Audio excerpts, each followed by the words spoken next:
'Cause I need to find a straw anyway because there's people that look at my food with no fucking straw. All the time.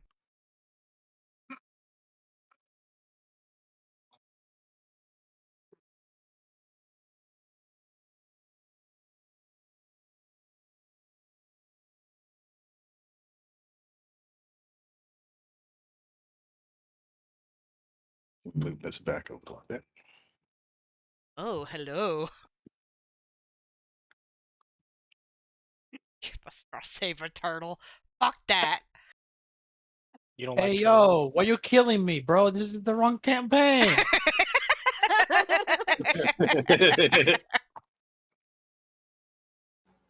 I was gone for like 5 minutes. 5 minutes too long, batch. I guess. Oh yeah, are you good for this Sunday still?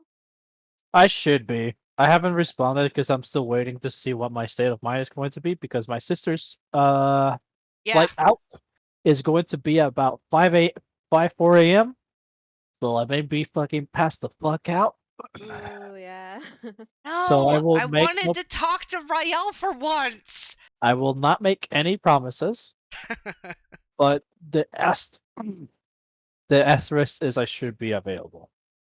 Just depends on how passed out I am. But at best, I'll just put an alarm. That usually gets me up. So No All right. worries. Now we ready? Now we good? Yes, I'm ready. yeah, we're good. Okay. So, this story begins with the sound of seagulls and the soft crashing of waves along the coast. But not just any coast. Someone has dipped. Does mean Toshi had to go? I don't know if there's back. That was so bad story wise. Like it was like, and someone has dipped. It was like, we're getting into things, and somebody. I wish I was on purpose, but I was totally just closing notifications in other channels, and I accidentally It's clicked just, on a voice channel. it was So just carry on. funny. That's fine. Anyway, but not just any coast. This one is marked by one of the great modern wonders, the New Haven Observatory, a beacon of technological, architectural, and arcane achievement cultivated by some of the greatest mind and mages the world has to offer, and commissioned by the legendary, the one and only Arthur Harris himself. Made from white stone and black marble, gold trimmings that twist up around the column that curves into a surface where a brilliant light radiates in a radial pattern. Standing at 300 feet tall, it offers a perfect view of the surrounding area and the island in the distance. Panning back as we get a full view of the observatory, we begin to see our guests arrive. Whoever wants to go first and describe their character and how they arrive, feel free. Well, I arrive. Um, my character is Kate. She has red hair, pale skin, and she has a whole bunch of like leaves, like everywhere, all over her clothes and stuff. She arrives riding a gigantic elk. It's tamed and it's got like leaves and stuff on it too that are forming like the reins and stuff. And that's how I arrive. And with me, I have Quentin. That's when you're supposed to talk now. Oh, I arrived with her. My name is Nora Nightingale. Quite similar to her, but I only have like warm colored leaves and flowers that appear throughout my hair when I'm singing. When I'm not singing, I just have long, wavy, multicolored hair of like reddish orange and brown with like little thin highlights of gold that actually shimmer. Um, I have crystal blue eyes. I'm about semi decent height, like 5'6" semi pale skin. I have an hourglass shaped figure, and I love to wear clothes that just compliments me. During the day, I like to be like casual, loose fitting, but now, during like parties and formal events, I like to dress up a little nice that complements my figure, show off a little skin. And actually, I went the extra step and let me find it. Fuck, you looked up an outfit? Damn, I should Girl, have done I that. did. Man! So Oh, it's fuck! it's that with but not red because hello red would just clash too much with my hair color. So it's a bit like on like the like a bluish purple side. And I make it where there's like glowing little orbs float around me and Kate just to give us a little extra flair.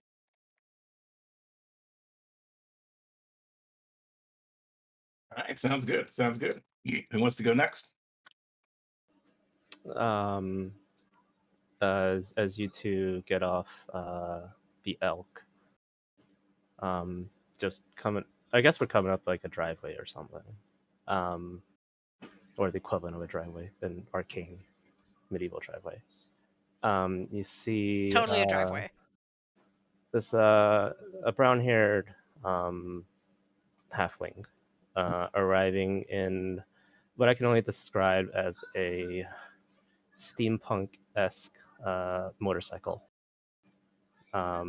It's got brass, the brass piping. It's very mechanical.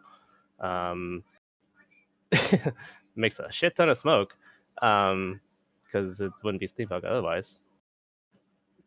And you see him pulls up about maybe a good distance, maybe like 20 feet behind you. He kicks out the kickstop, gets off, turns off, and the rumbling stops. You see the pair of goggles. He lifts the pair of goggles off his eyes onto his head. And now you can see that his hair is about neck length. He's about 4'2" tops, and he's dressed just for the occasion. It's a party, so he's dressed up in a nice black and white tux, a little bow tie, and you can't quite see it, but you feel like something's off with his hair. It's brushed to one side, kind of like parted extra, like on the left side, Like extra more closely. far. Extra, like from left Kind of like towards, covering up towards a the bald right. spot kind of thing. Yeah, Okay. from the left towards the right. Well, I am looking at you very disappointed.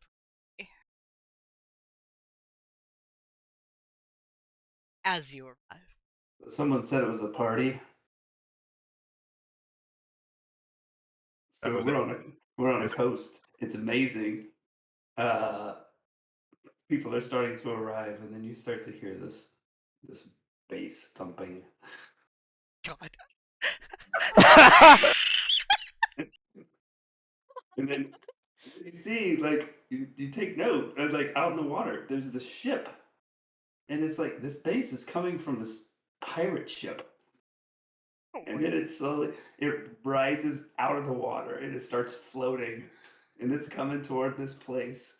And you can start to see people on the deck of this thing are just partying big time. And the bass is getting louder and louder and louder. And then on the prow, you see this little gnome stretching out Jack style from Titanic. Oh, Jack style, not like okay. Not Pirates of the This ship Caribbean. I just get it. I get it. floats up, yep, Here for it. floats up, comes up the driveway, this giant ship, giant pirate ship with all these people partying on it, and the bass is thumping. And then this little gnome on the prow just kind of steps off and floats down. And see, he's wearing a purple robe. It's really nice. You can tell he's got like some silvery pants on underneath. And he's got a patch, an eye patch over his right eye. He's short. He's got really sharp features, short hair. He takes care of his hair. You tell this guy really wants to. He really cares about how he looks. And then as he gets a little bit closer, you can see he's got something on his nose. It's just a crystal that's hanging on the top of his nose, just like at the bottom of the bridge of his nose. But anyway, he steps up and he's like, "Someone said there was a party. Okay. I brought the party with me." And you Out see of- this giant Goliath steps forward to the front of the boat.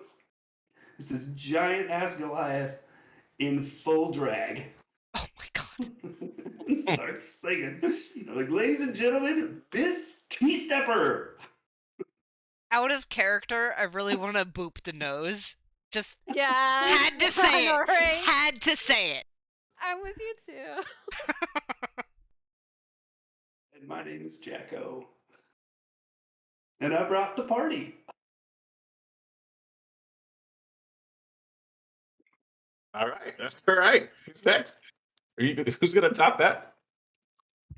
I don't think that can be. Who's going to follow that act? I should have been first because I don't think I can top anybody.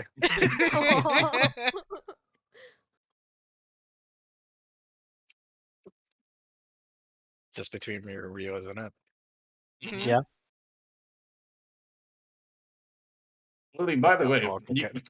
you read the story that I gave you, right? The little backstory. I have. Remember, keep in mind your lady's name, and there's a reason she has that name, and you could use that to your advantage.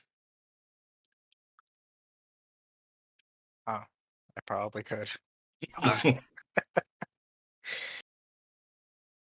Uh, this is so hard. All right, here goes. As I watch everyone show up one by one, I descend down on a dragon and jump off of it, look around my surroundings, silently judging everybody I see. I have black hair, onyx eyes, tiger pelt with silk pants. I guess that's it. Okay, Not very good at this. that was fine. I dig it. What You kind? get- What color you was give your him a dead dragon? dragon, What holy color shit. was your dragon? Yeah, what color was your dragon? Yeah. I'm gonna go with black. Nice.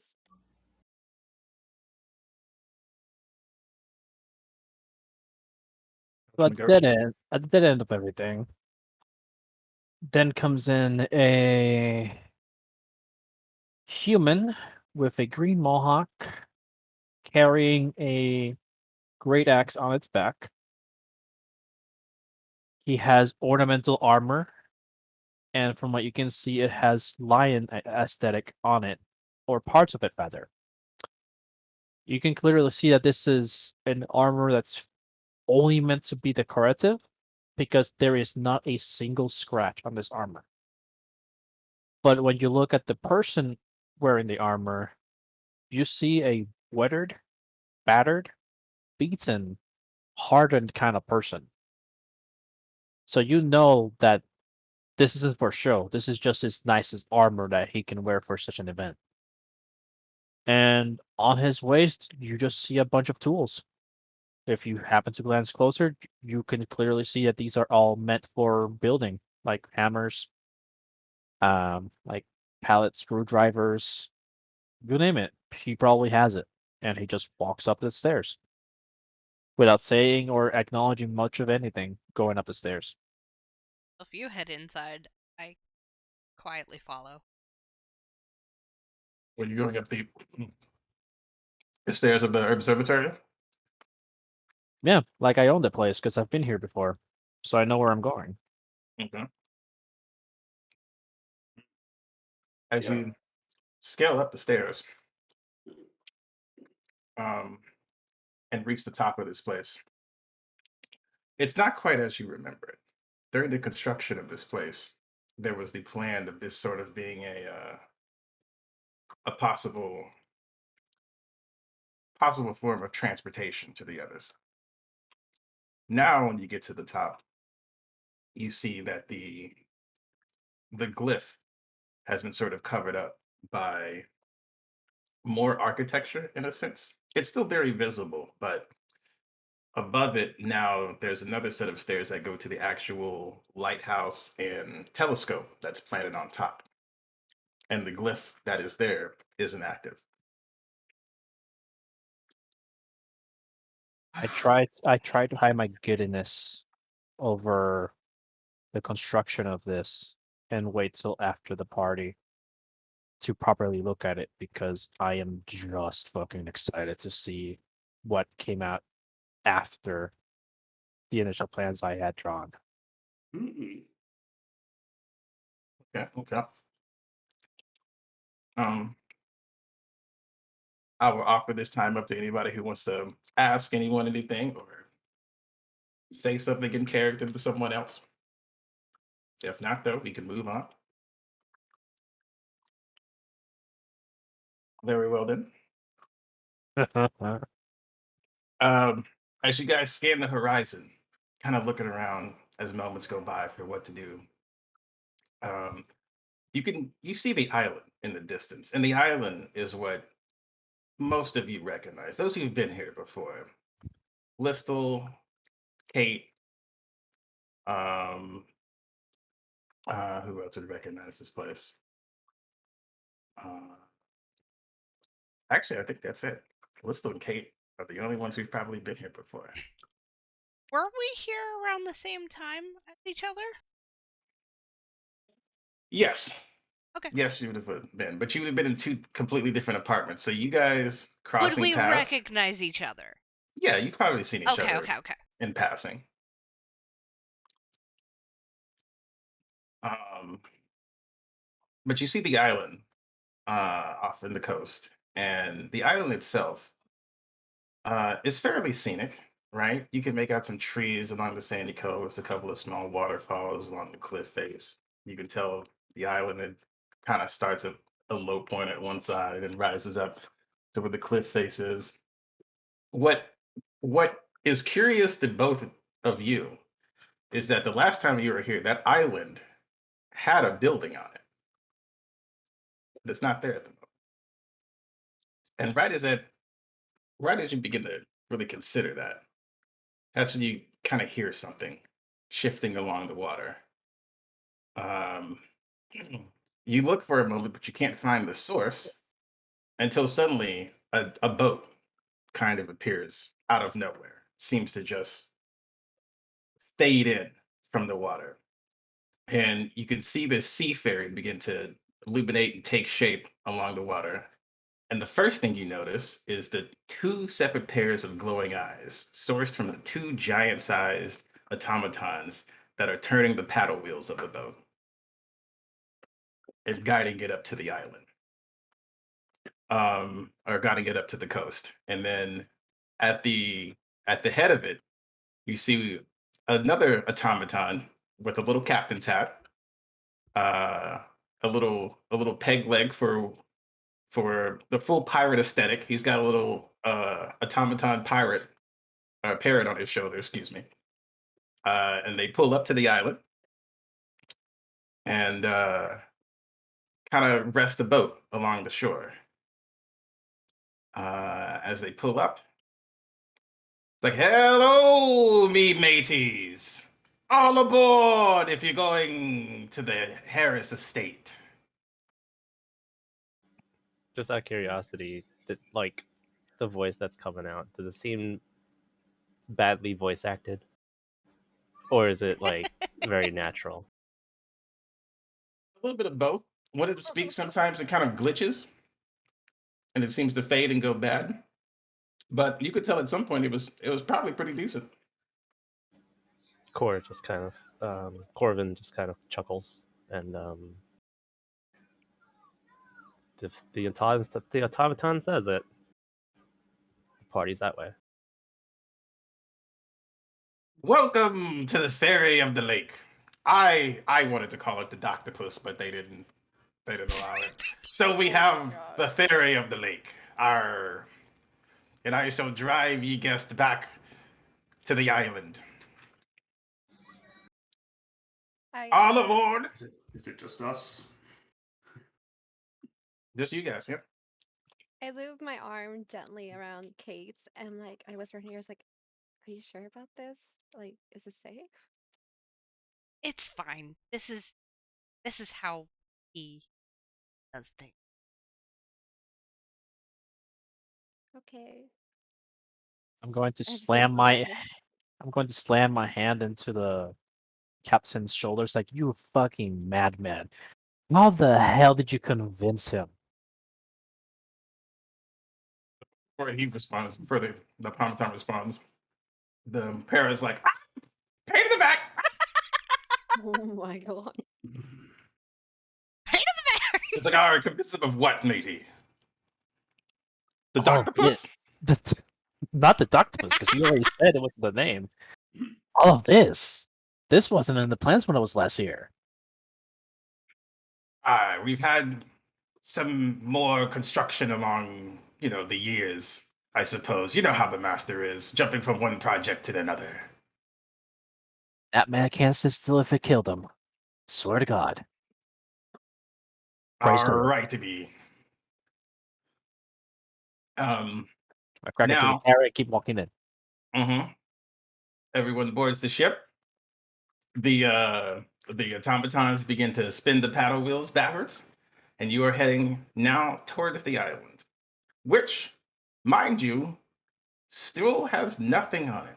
Right? Approaching the island, there's nothing that captures your attention as it really should. You're supposed to be celebrating a dinner for one of the most wealthiest men in the world, after all. There's nothing here to signify any sign of that. But you did hear from the ship, "R, brace yourselves and feast your eyes of the wonder of the Harris estate."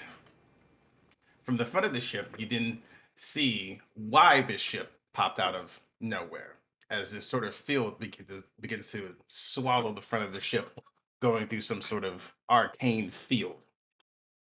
And as soon as you pass through this field, you can't help but have gasp and awes sort of escape from yourselves as you find yourselves in a moment of almost breathlessness, as the empty island once before you now holds the monumental Harris Estate, a structure built from stone, steel, marble, gold, shimmering in the sun as its infused magics flow through elements of it. And you see these different spires kind of rise up around the different areas. And the one main spire in the center that seems to twist up to its one key feature, which is this massive orange jewel held in by the stone. Um, it's also from this stone. It's emitting a massive arcane circle, a glyph that you can clearly see in the sky that rotates, and you can feel the magic in this place. And as you look up to observe the glyph, you notice in the sky you see these different suspended platforms from one space to another, each serving a different purpose. One may be a skyport, one may be for research and development. As you kind of let your minds wonder on what these different possibilities these could serve, what different causes they can serve, you see a faint light begin to spark about 100 and so feet above you. And from that spark, you watch another glyph gate open from the side of the field. And then an airship comes blasting through the gate, breezing about 100 or so feet above you. And you watch momentarily as it docks at one of the suspended skyports. Moving right along, though, you guys get close enough to the island, and you hear the voice again from the captain. "Welcome to New Haven Island.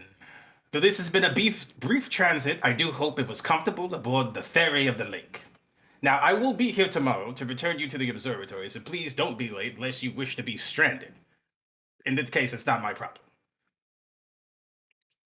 Um, there's nothing that meets your arrival here, no person. You just see a cobblestone path before you. you guys go up the cobblestone path, or Oh yeah. Yeah. I'm all just right? elegantly walking down the path. As Corvin's walking up the path, he's gonna take in all this arcane technological marvel around him. You said just to be sure, the arcane field that surrounded, well, that we passed through. Just looking at it, does it seem like it originated from that center spire, or you said there were other spires littered around the Yeah. estate, right? Yeah, there's different spires that seem to be connected to different skyports, but the main glyph in the sky, which seems to be the source of the arcane field enveloping this place, seems to emit from the very center. Signal 4. I would like to be inspecting the plant life as we go along. I'm glad you mentioned it, because this is going to be your part. So, as you guys continue up the cobblestone path, you notice that it's flanked by these two orbs, and as you get close enough to the path, one of them springs to life. Welcome to the New Haven Island, home of the Harris Estate. Follow me, please. And this little floating automaton just begins to lead you up the path. Now, as you do that, Kate, you would recognize exactly where you are along this path, because this place is filled with an immaculate array of plant life. Some cultivated as crops, some stored in greenhouses that can be spotted as far as the other side of the island. And along that, you notice that there is no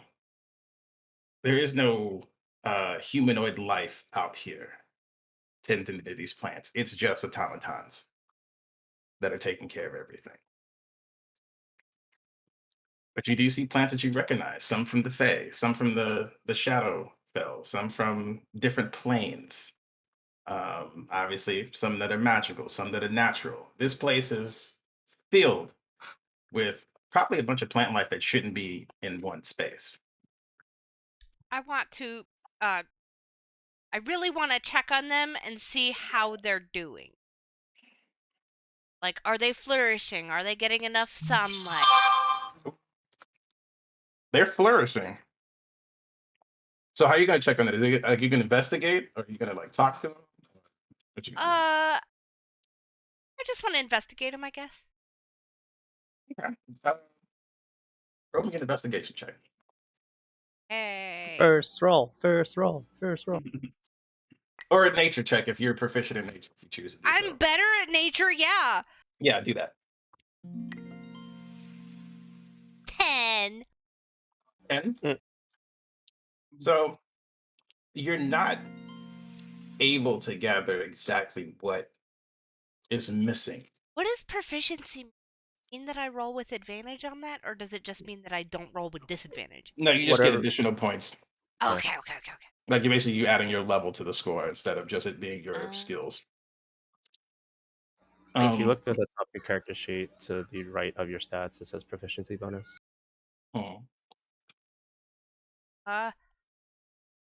It says I have proficiency in that, but I rolled a 10. So Yeah, so does it's like- that mean I get extra points in that? No, No. well, whatever you roll. Did you roll in D&D Beyond? Uh-huh. So whatever, yeah, if you roll the skill, then whatever comes up is what you roll. Okay. Yeah. Just check it. Which is fine. I will give you this because this is in your nature, right? Like plant Mhm. life is part of who you are, right? You've helped cultivate these plants. So I will give you this. That though these plants they're flourishing and they could accomplish everything that they're supposed to be doing, there doesn't seem to be any essence of purpose, right? Like being a druid connecting to plant life, you would know that happiness put into the plants, like even though they don't exude their happiness, they're usually they're blooming more, right? They absorb these personalities and they sort of expand upon that. But these just almost seem to be stale plants. They just kind of are. They just kind of are. Okay.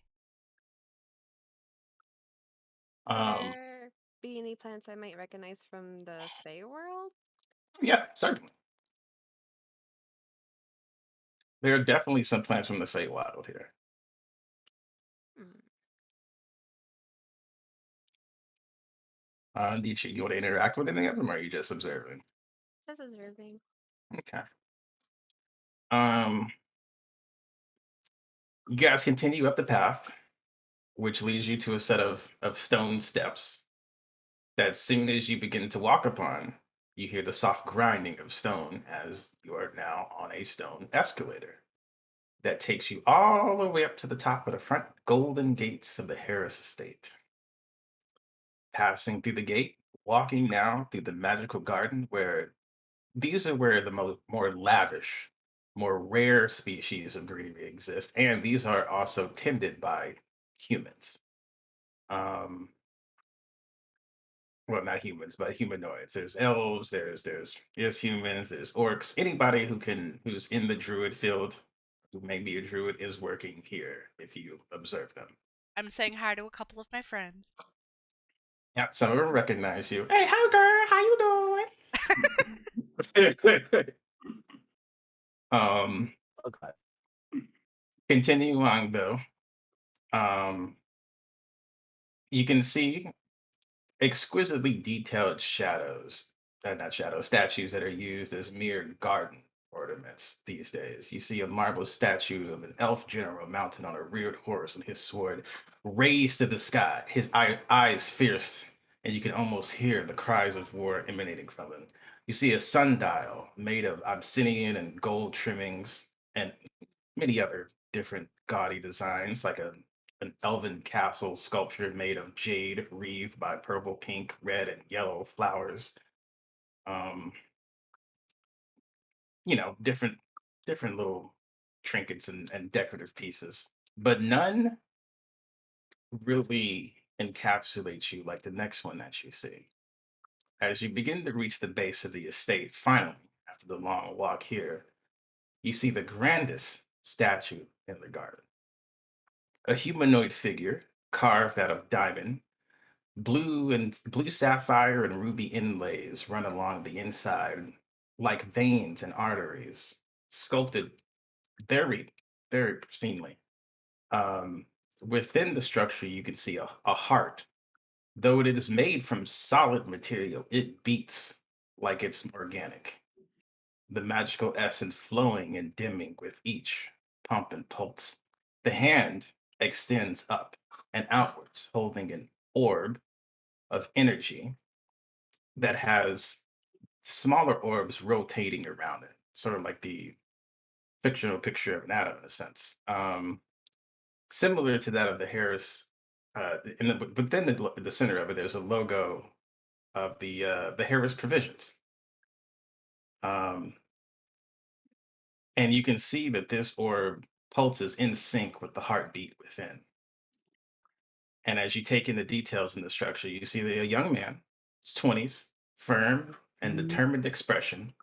Some of you recognize, some of you don't. This is the young Arthur Harris and his first arcane generator. I just cast Mage Hand really quick and move it up to that statue and gently cup the statue's junk. God. Oh my god. You can see Eh, some of the garden staff sort of look at you with an eye, some kind of giggle. Right? No harm, no foul on it. Gone. Now,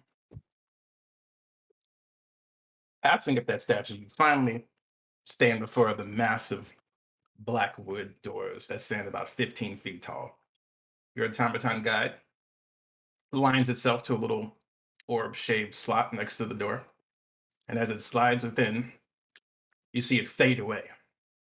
And all of a sudden, ding, ding, ding,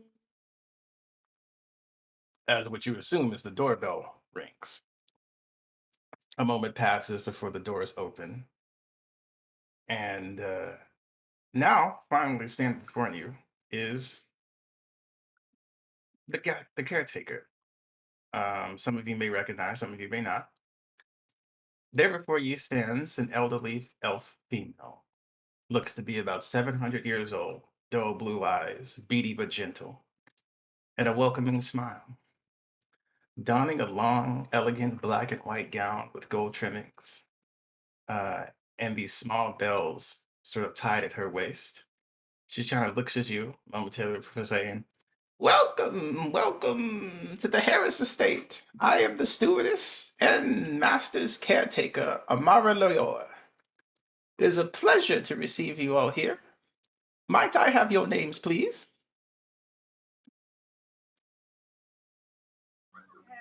Give her like a little petite little bow, and so my name is Nora Nightingale. You're a Nightingale. Okay, on the list, on the list. Next. You may remember me. My name is. Ah, yes, you were the druid who helped with a lot of the fey plants, right? That's correct. Ah, yes, yes, I remember you. You were on the list. Yes. Would Corvin recognize her? You have never done business with her now. I walk up to her. Corvin Wellings. Corbin Webbings. On the list. Okay. Jacko's the name, friend of the family. Ah, Jacko, of course. I'm actually surprised you got an invitation. Given the last time you were here, things were destroyed. But that's neither here nor there. Next. Neither is the stuff you destroyed.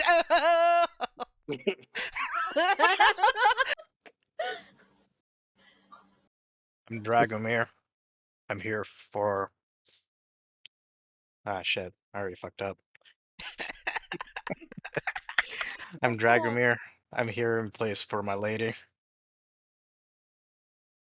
Well, with a name like that, it must be the Lady of the Dragons, yes? Fuck. That's correct. Okay, okay. Next. Crystal Beck. Ah, the craftsman. Yes, yes. Yes, yes. All accounted for. Very well, very well. Follow me. As you turn to follow Amara, she is slow, terribly fucking slow. She's old. So, you can expect this. But um luckily you don't have to go far. As you enter into the grand foyer of the estate, the one thing you notice immediately is the massive Harris Productions logo on the floor. um, Made from a heavy mix of transparent materials that allows you to see down below into the basement as you walk across it. And there below you, s- some of you, actually, I think the only person who'd have ever seen this would be Listel. Hold on. Yes, the only person who probably ever seen this would be Listel, since you were probably part of the construction of this.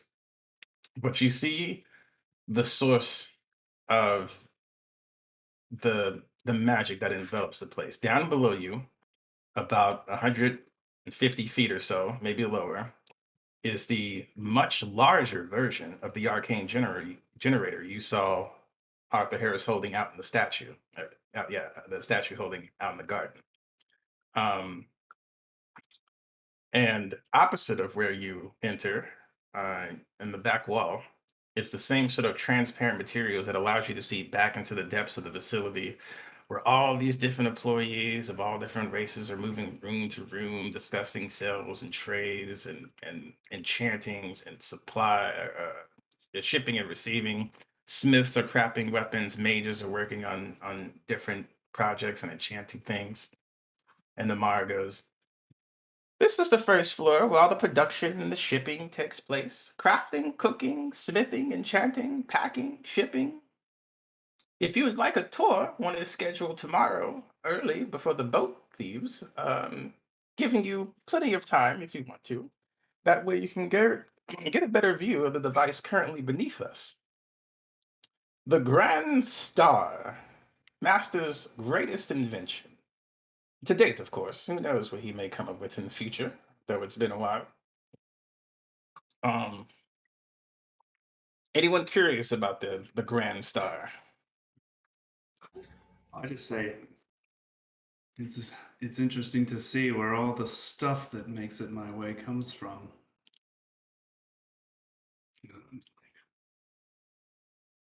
Because I have many business dealings with Mr. Harris. Mm-hmm. I'm just in awe a little bit. How much You look- has changed since the last time I was here? Oh, a ton. Yeah, how long has it been since I've been here? A ton. Both of you were probably here, I would say. Listo, how old is your character? 36. 36. Yes, So sir. about 10 years ago. All right. A lot has changed within the last 10 years where you came. Um, this place was more so based around the basics for a hot minute during the construction you came. When you obviously aided in part of what currently exists here, but you weren't here to see the final product. But there's a lot of things. I would say that you probably helped with the construction of the system that currently now, if you look around you around the logo, there's these pillars, 8 pillars in total that surround you that are made from that same transparent material, and you can see the energy from the grand star flowing up into the ceiling, and then just you don't know where it goes from there. You could just assume that it powers the entire building. My character's 25. Would I have been here around the same time or Yeah, little you guys later? were here around. You guys were here around the same time. So I was 15 when I was here? I mean, you were an experienced druid, I was 15. Okay. and you probably spent a lot more time here, like on and off through the years. Yeah. That's true. That's true. Like you probably came, helped with one part of the garden, and dipped for a little bit, and came back. Yeah. And Harris don't give no fuck about childhood labor. He'll hire a 10-year-old on the spot if they're good at what they do. You know, I'm thinking it was kind of like something my father was like, "Hey, you should go do this or something." You know, like, summer internship. Go do this. Makes sense to me. Yeah. Part of your druid training. God damn, Yeah. he's finally out of my hair for fucking 6 months. Damn. As Amara steps up onto the glyph, onto the logo on the floor, you see that she pulls this sort of little slender object out of her pocket and says, "Lift the 3rd floor, please." Beneath you, the floor glows as a reflection of the Harrison logo. Harris logo I do have a expands. question. I do have a question. How do you spell her name? Amarah. A. Okay. Mhm. Thought it was an L for some reason. All right, I'm good. Okay. But yes, a reflection of the glyph kind of expands beneath you and begins to lift you up, ascending the estate. You pass up the 2nd floor, and as you do, the 2nd floor holds our barracks for our guards, quarters for our servants, also where Mr. Harris conducts personal and commercial businesses, of course. The 2nd floor is off limits unless you are here purely on a sense of business. So you can avoid the 2nd floor for now. Going all the way up to the 3rd. Um, the 3rd floor, the private quarters of Master Harris, his son Tanis Harris, as well as myself, along with 20 private quarters for any esteemed and honored visitors we may have. This is where you all will be staying. Walking off the magic platform, excuse me, she holds the object, the little slender object, to a heavy set of doors.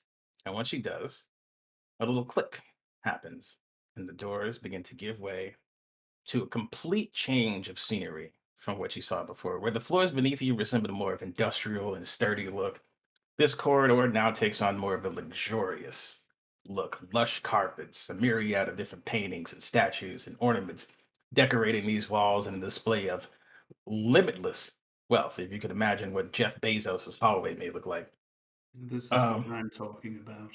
Mm-hmm.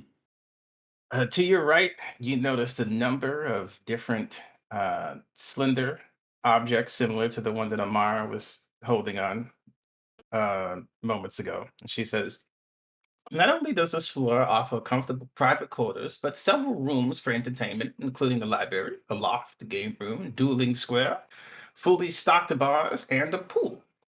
These keys on the walls before you allow you to access your room, any room of your choosing, and any of the entertainment rooms, uh, plus the door we've just passed through to get here. So you may roam freely around the accessible rooms on the first floor and the third floors if you choose to do so. However, it will not allow you to enter another guest room nor any private or personal quarters of Mr. Harris and family. Holding the key and requesting assistance will send the servant to your door at the earliest convenience. Or, if you request a small item, it will simply just teleport it directly to your room or your possession. The celebration will begin sharply at sundown. Your keys will vibrate and glow at 30 minutes till. Mr. Harris requests no guest be tardy, and that would be all in that department. Now, as you grab your keys, I will warn you. Once you have selected one, it will tie itself to your essence briefly. So you may experience some slight lightheadedness, dizziness, faintness, or you just may outright collapse. That rarely happens though. So just be careful. Is anyone selecting any keys? This thing going to track us? Not That's a question for Omar. not that I know of. Mm-hmm. Are the keys like designed all differently, or they're all look the same? They're all the same. I just grab any random one. Yep. Okay. It really doesn't matter what keys you're grabbing. You guys are going to set rooms anyway. So, as you grab your keys, I need everyone to roll a Constitution check or a Constitution saving throw, real quick. Saving throws. So I click on this button, right? 18. Oh boy. 15 total. See what we got here. Let's see what we got here. 21. Woo! 19. Am I the lowest? You Oh, are. Yep. Oh, is everybody rolling in? Okay, I'll roll in. Yeah, we're all in D&D Beyond. It's a 3 for Jack. Oh, that's better. Okay. My ass is about to get passed out. Mhm. So, Jacko.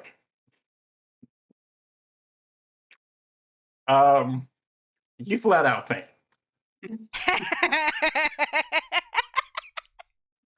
And you faint in such a way that I'm gonna need you to take 2 points of damage just from the Yes! awkward collapse. Right? It's like your body just crumples, right?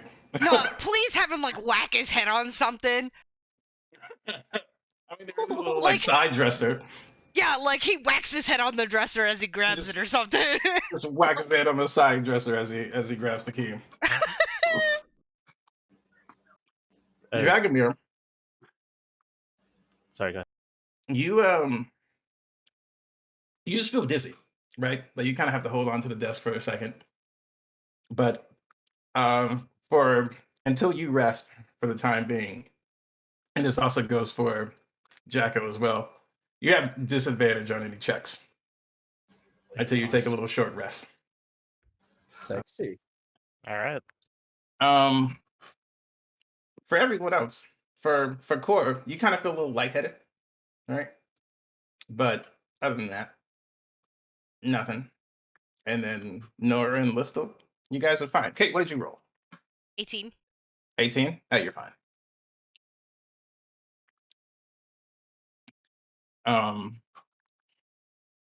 She begins to escort you to each one of your rooms, making your way down the halls. I'm not anymore. Well, she would totally forgot to mention this, but after you pass out, she would just sort of kind of kick you awake. Right? Old lady kick. Like she doesn't have this. Like She doesn't have the Logan. strength to lift you up. And if you roll a actually roll another con save for me. You know, I did want to ask, how old does this lady look? She in elven years, she is ancient. She's like Okay. 700 years Okay. old. Like I it's think- it's crazy. I'll go and help her. That's a Okay. 6. That's a 6. So yeah, she kicks him, doesn't wake up, and then if you guys don't help, she was just gonna call another servant to come pick him up. Are you guys just gonna help? I would. I would like Yeah. do like a little gasp and then like run over. I'll drag Okay. it. Okay.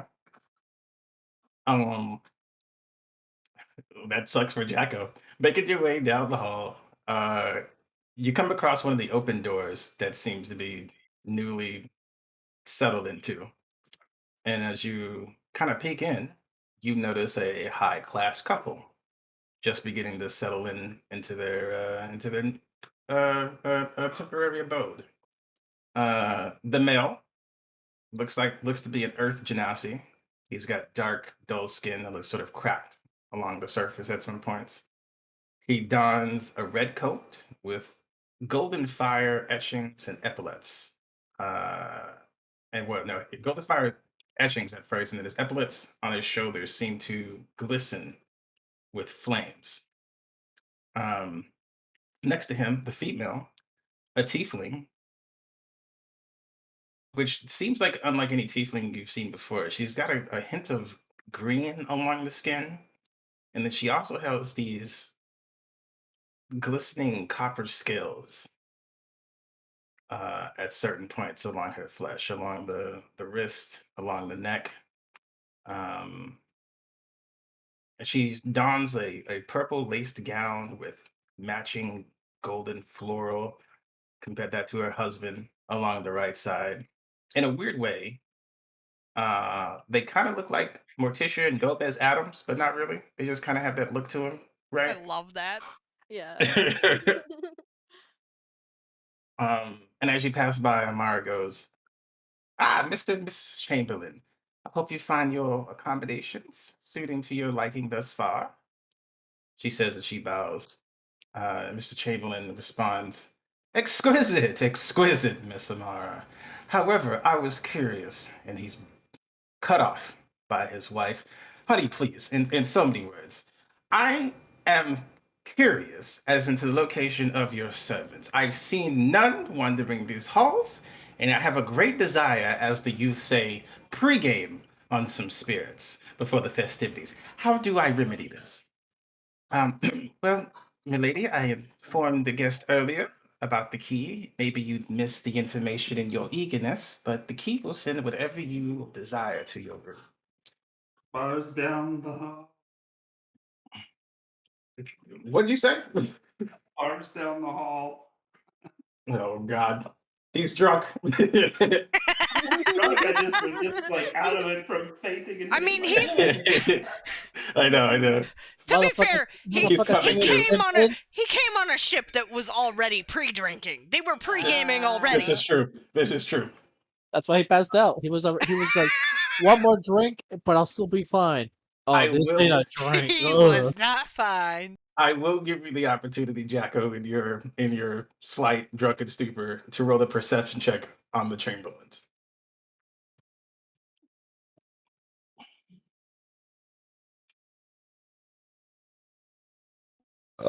Seven. You don't. They just come off as a haze to you. You can't quite make out the figures. You think you recognize the voice, but you're not sure. It's all your head's kind of hurting. It's all hazy right now. Am I being dragged too? You are being carried or dragged. That's up to them. I'm not sure if you're being carried or dragged. I specifically said drag, so Yep. So you're being drugged. But you see Miss Chamberlain hold up her key and says, "I would like for you," or excuse me, wrong voice. "I would like for you, Miss Samar, to bring us a bottle of your finest wine this instant." And you watch as The bells on Amara's waist seem to jiggle and lift and point towards the door, namely of the Chamberlains. Uh, she kind of, you could see the, not the disdain on her face, but the slight hint of annoyance as she kind of bows and says, "As you wish, milady. Do you have a preference of red or white wine?" Uh, Miss Chamberlain sort of hesitates a moment before, "Just wine! God damn it! Right away, ma'am." You watch as Amara pushes her hand to the key, and without even saying, or not without even saying out loud, from her other hand, you see a bottle appear. A bottle of Grand Elvana Family Garage La Rose, which is the most expensive wine money can buy. You see the little slight smirk on her face before she hands it over to Miss Chamberlain. Will this suffice? Miss Chamberlain, in a bit of disbelief, uh, pops the cork before immediately guzzling it down, just fucking hammering this wine down. Whoa. And Mr. Chamberlain goes, "Honey, you're causing a stir," and he immediately slams the door. Um, Corvin, seeing her take this clearly very expensive bottle of wine as she's doing that, just his eyes kind of narrow, and then as she's like shotgunning this bottle, his right eyebrow just raises, and he just does the just if what was she doing? Oh, if there was any sort of unsaid biggest shrug and a sigh, that was it. But Corvin just kind of like contains it. My very mouth. well deserved. Kate's mouth hangs open a little bit, like, what the fuck? That is a happy couple. Exactly.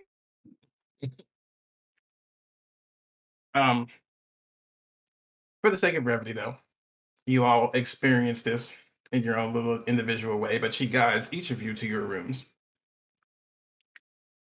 Now, you got a peek of what the room looked like when you were discussing the Chamberlains, but your attention was mainly on them. But now that you've stepped into the room yourself, it is a lot more breathtaking than you expected. Welcome to the lap of luxury, a 40-foot by 40-foot room with wooden floors, a massive bed against the opposing wall with two nightstands on either side, decorated with pictures of illustrious historical figures, bookshelves, statues, trophies, trinkets, fancy curtains flanked by thick blackout curtains if you choose to block out any external light from this room. Um, Oh no, I'm throwing my curtains open. I'm letting the sun in. I'm druid crafting little flowers all over the room. Situations with the bed. For those who are short, halflings, even humans, these beds are like 15 feet by 15 feet. Jeez. These beds are made to accommodate giants if need be. Orchies? Or orchies. At the same time, the bed itself only sits about 2-3 feet off the ground, so it's wide but short. That way, The mattress is 2 to 3 feet off the ground. yeah, Oh, okay. like Well, my character's super. like you, any person who's actually not 2 to 3 feet, yeah, 2 to 3 feet off the ground, 1 to 2 feet off the ground. It's high enough where if you're a halfling or a dwarf, you could get into the bed no problem. I don't know, man. I'm 4 feet tall. So we'll say 2 feet off the ground. Okay. Thank you, sir. I mean, everybody else's can be like 3-4 feet, but like, I'm sure the Harrises took Corvin's height into account. Yeah, Has- yeah, yeah. Either that or there were like Cool. there's a little step stair next to Yeah. the bed. Yeah. Yeah, I will there's a- not there's a- be insulted with there's a needing little steps stool. to get onto my own damn bed. He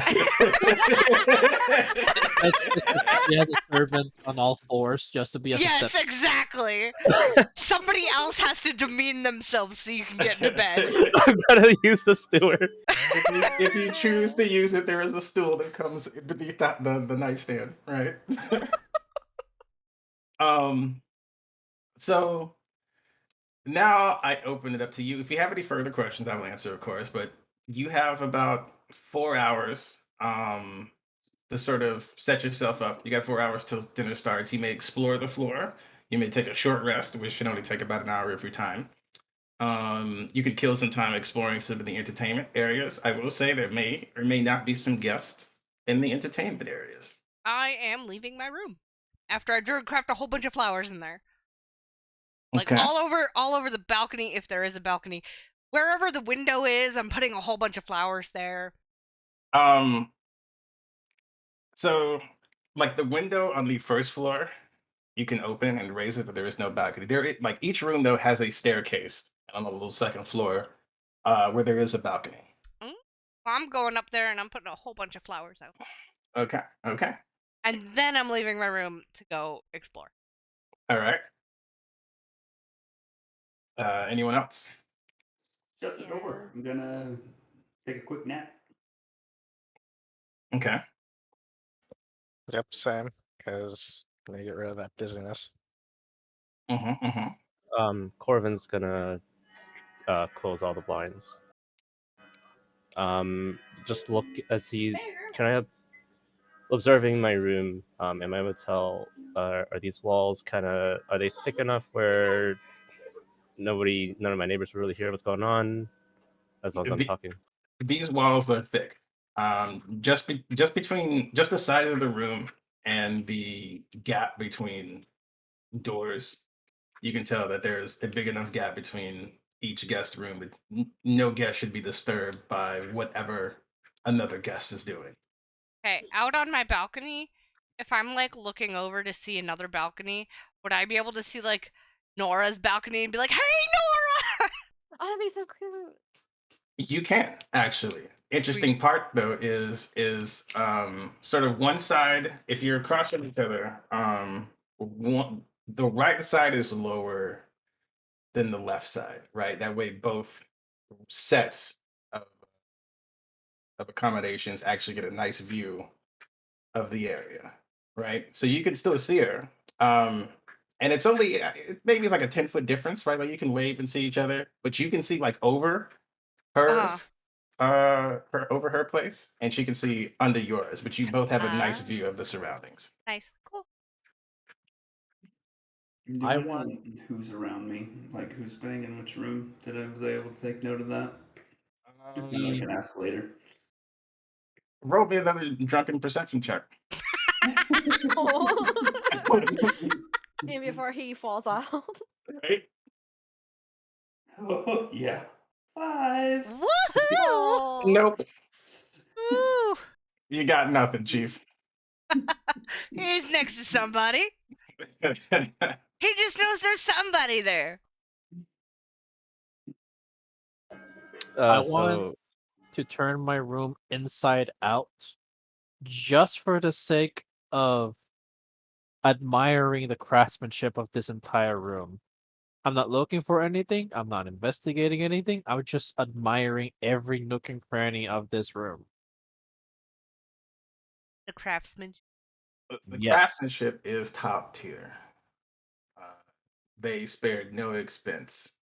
Every inch and nook and cranny of this room uh, was built for a purpose, right? The way this room sort of curved in certain corners is just so the air flows more smoothly in here. The way the curtains are positioned is so the light reaches every corner if need be. Um, you can't help but be astounded by the craftsmanship put into this. I will gladly spend 3 of my 4 hours just doing this. Okay. Can I just take a quick gander around my room and just like investigate it for like any potential like spying kind of thing. Like, I don't know, Yeah, like something spying. yeah, you can. Yeah, go ahead and roll an investigation check. 18? 18. Um,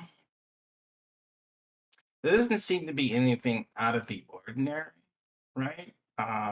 You kind of check around, kind of looking around for things. Do you have like a detection for magic? No. Okay, so you wouldn't notice certain magical things in this room.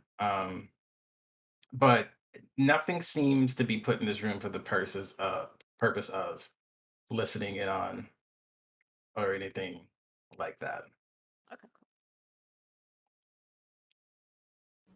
Okay, Corbin's just gonna meditate for a little bit and talk to his friend. Okay.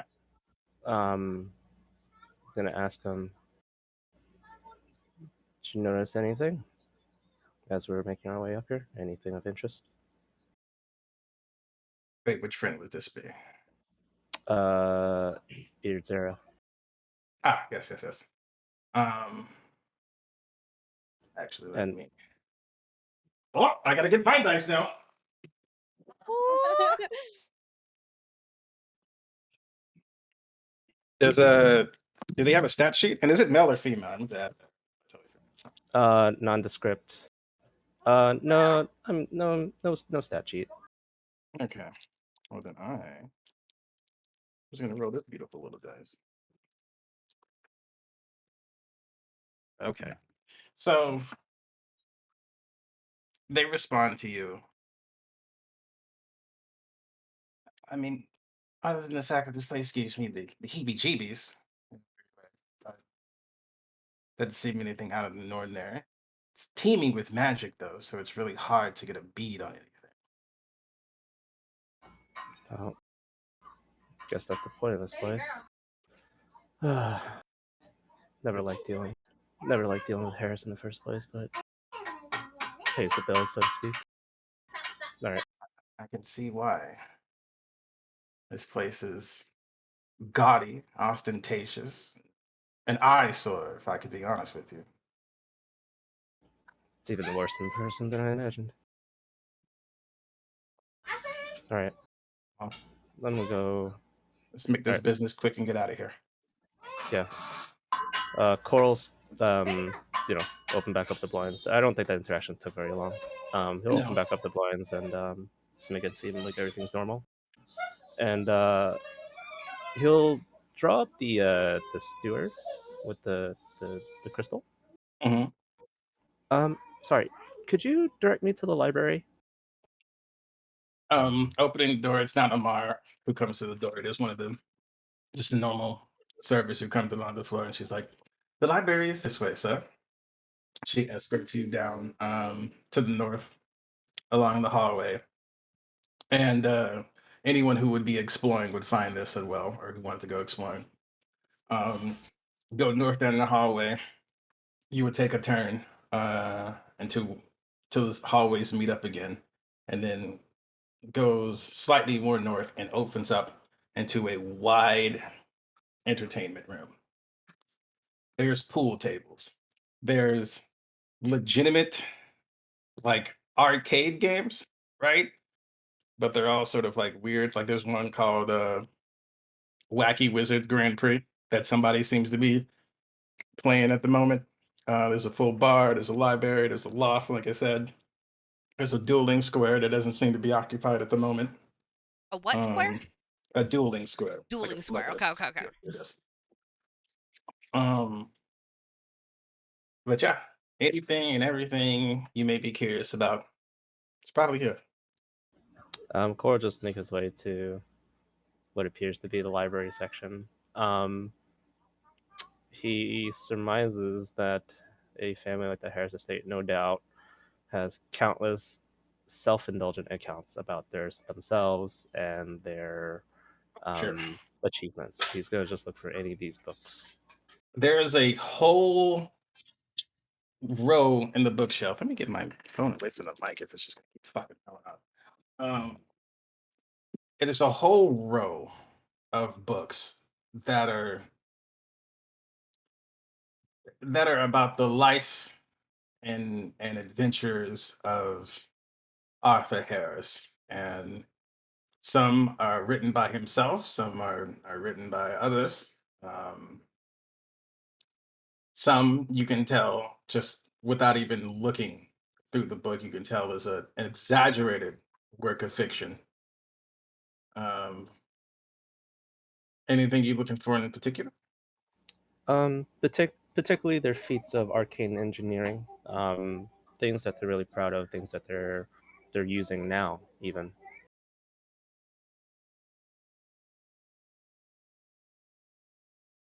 Roll me an investigation check.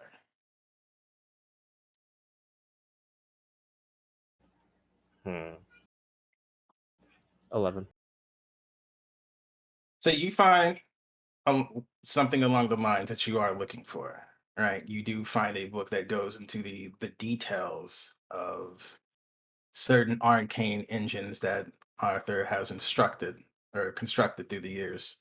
However, you do notice that at a certain point, like these are outdated designs. These have to be outdated designs. The power running through this place, there's no way what I'm looking at or what you're looking at in this moment could produce enough power to run this building. So this has to be in a completely outdated design. And because of that role, you can't find a book that really produces what you're looking for precisely. Understood. Um, right. Well, then I'll spend, I don't know, maybe you said it was about 4 hours until the party. Yeah. Corbin will spend maybe like just 3 hours in the library because he does enjoy books, and so he's just gonna indulge in some of the fanciful writing. Okay. Okay. Anyone else? I wanted to go exploring as well, but I didn't Okay. want to like have a guide or anything. I just wanted to go wander, look around. Hmm. Same. Are you two wandering off together? Sure, yeah, Okay. unless she doesn't want to. No, no, it's okay. Okay, I just you can do your own thing if you want. So you guys find the entertainment section. Um, as soon as you guys step into it, you feel the eyes of someone looking at you, more so towards Nora than Kate. Uh, kind of looking for the source. You see this man standing at the bar, half elf, wearing a purple three-piece suit, short auburn hair slicked to the side. Um, handsome for a half elf. Half elf. He's got like a little thin mustache. He sort of looks like someone like a suave dude from the 50s, right? He's got that nice little mustache. I love it. Um, I love it. Mm-hmm. eyes immediately on Nora, and he's like, hmm. And he sort of gives you. He doesn't come over towards you or anything. He doesn't come off as creepy or anything like that. But he does sort of give you these inviting eyes to come join him at the bar. I lean over to Nora and I say, "Should you go talk to him?" I look at him up and down, and then I shrug. It's like, okay, why not? And I guess we go over to the bar. Approaching the bar. Um, the first thing I need you to do. Well, how close did you get to him? This is the first important question. Uh, I don't. Do I recognize him? You do not, but you can see that there's elements. Hold on, Elise. Give me a second. There's elements of sort of fey on him, right? Like he's got some feathers, um, tattoos, and markings, sort of like both beneath the eyes, Ooh. right? Um, They're very faint to his skin, but they're definitely there. You're not sure if it's covered up with makeup or something along those lines, but he's definitely got some fey or druidic signs on him. He's comfortable looking, but he doesn't look threatening, or you don't recognize him or anything like that. I I guess I walk to the bar, have like a seat separating me and him, and then I just ask for a glass of honey mead, I guess. Okay, okay, I want one okay, of those too. okay. So the bartender's like, "All right, 2 honeymeads coming right up." And while the bartender prepares your drink, you see the half elf sort of slide towards you slightly and introduces himself. "How are you doing, darling? Morris Coupling at your service." What's his name? Morris Coupling. Moris. Mm-hmm. Okay. I give him the like smile and like just nods my head and it's like, "Hello, I'm Nora." Nora. Why do I know that name? Wait, you wouldn't happen to be a performer, would you? I would.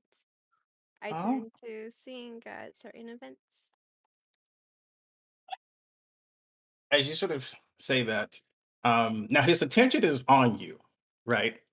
But you can help his see his eyes sort of move off in a different direction temporarily. Like if something else is looking for his attention, but there's you don't see anything else, right? But he does take a brief pause and he's like, a performer and a fae. Interesting, interesting. And he sort of uh takes your hand and gives it a kiss. It's like, I would like to discuss more fade knowledge with you at some point. Once this party is either over, or if you're free now, I would love to get into that. I can I do insight check to see if he's like not trying to be a freaking pervert on me? Yeah, go for it.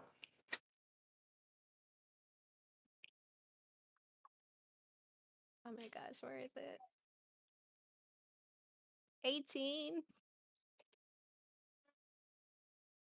He is not the way he gives you these eyes. He seems more interested and fascinated in your fadeness than your physique, right? Like as he studies, he's kind of studying the hair and the decorations that may or not be in your hair, the way the color of your hair, right? Um, so yeah, he's not coming off as creepy. Not creepy in the sense of sexually, but creepy that he's fascinated with your fae, your fadeness. Okay, next. However, I will say that Kate, now that he introduced himself, you do know this guy. Okay. Uh, Morris Coupling worked here around the time that you did. He was also another consultant on Fey Plant Life. Um, and you know that he has a obscene fascination with all things and all things and everything Feywild. Okay. Well, I would quietly explain to Nora, like, kind of out of earshot of him, like, off to the side, be like, he's just obsessed with. I nod a little and then I return back to him. I was like, certainly, I would love to discuss certain things and maybe you can help me with a little something if you don't Oh, mind. well, what might that be? I'll tell you later. Oh, there will be a later after all. At that mention, you like he's looking at you, but something hits him across the face. Like the way his face turns, something has smacked this man. And you hear a tiny voice, just barely, sort of pierce through and say, All right. Keep it in your pants. Keep it in your pants, sexy boy.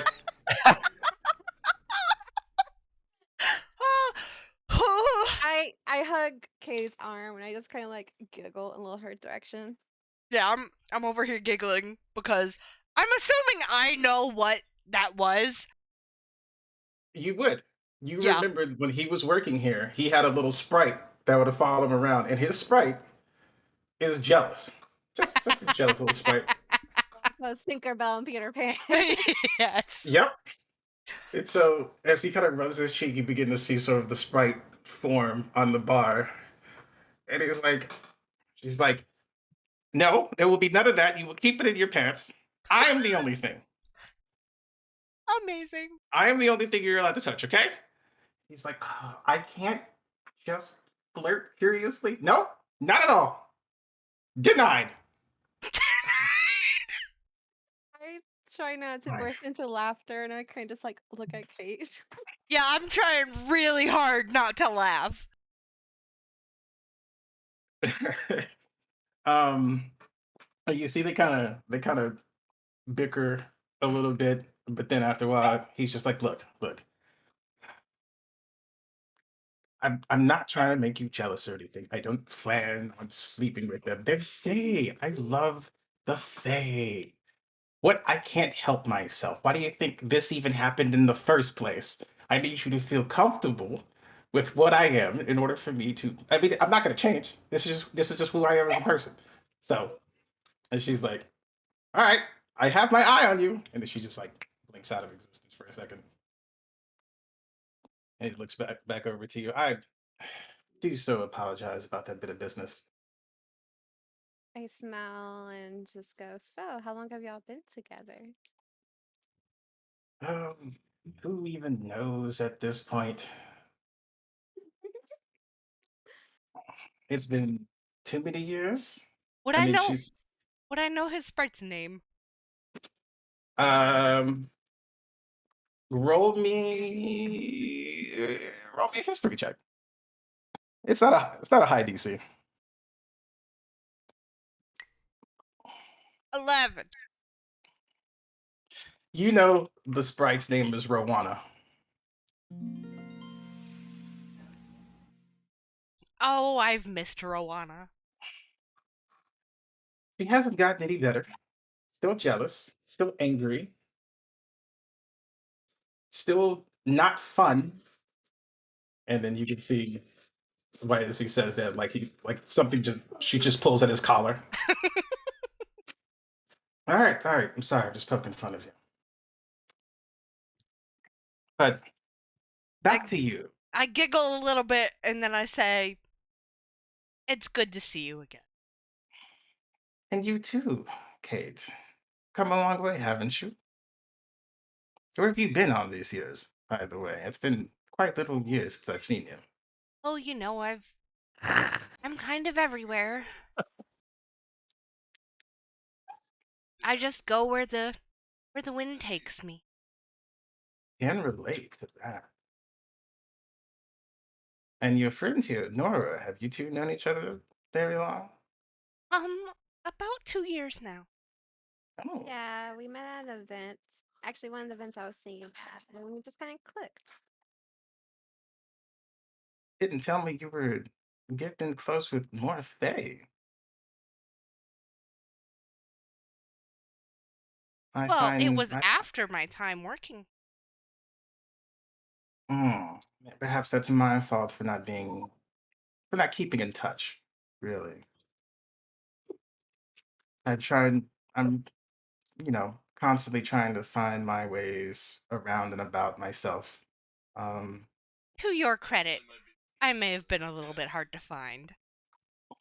touche. Most Fae are. Well, most druids and try to stay on the road. We're nomadic. We can't stay in a place, one spot for too long. Exactly. Even now, I find this whole charade sort of too much, right? Here, I'm in a suit. I normally don't wear suits. I think it's nice distraction. Well, I It's suppose it can an be. indulgence once in a while. A very long while. And as you kind of said it, he was like, "Ma'am, true, but I'd rather indulge myself in you." And he kind of looks at Nora. So, are you naturally Fey? Are you from the Feywilds? Were you born here? Were your parents for Fey? How does this work? I What's was your story? I slightly blush. I don't personally like to talk about myself, but I came from the Fae realms, but I grew tired of my little, I guess we call village with their strict rules, and I kind of just escaped, and now here I am. A runaway Fey? You don't say. What about you? I looked up at like I look up oh my gosh, words are hard right now. I look him up and down and like kind of give him like a questionable like look. I I'm not inherently Fey. I was born here, but I was visited when I was a child by a fairy. Um, I don't believe it's the same one that that follows me everywhere now. He kind of flinches, expecting something, but nothing actually happens. Um, and it piqued my curiosity rather early, and then I I follow the fairy into the Feywilds, all but temporarily. And then once I came back, I was imbued with some sort of Fey magic. I did visit something there. I really have no recollection of my visits there. I'm trying to figure out exactly what happens even at this age, but I visited the Fae, and then I came back and I had Rowana with me, with no memory of how I got her, or where she came from, or even her name at the time. She was really shy in the beginning, and then as time grew on and we got more comfortable, uh, one thing led to another, and I guess we're here now.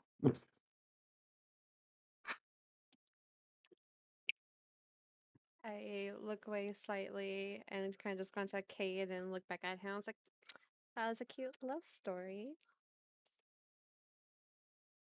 Love is a weird word for it, I do say. Um, from that, I will go give this a break for a second, pause for a second. Jacko wanted to do something. Yeah. So wake up from my little nap.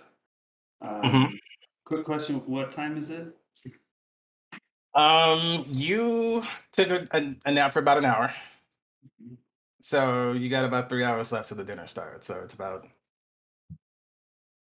4 o'clock, 4 or 5 o'clock, somewhere in there.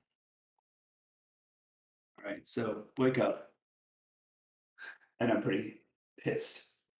I'm in a bad mood, and yeah, I'm kind of perturbed that I've been tagged by this key. Definitely was not expecting that. Didn't have so much alcohol in your bloodstream. Go ahead. Yeah. And I think this Arthur Harris guy is kind of an ass. So I'm just gonna cast detect magic as a ritual. So it takes me some time. Um, focus mainly on this key, but I will walk around the room as well. Give me an Arcana check.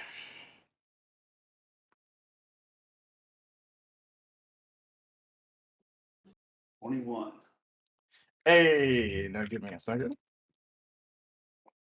just so I don't give you the wrong information.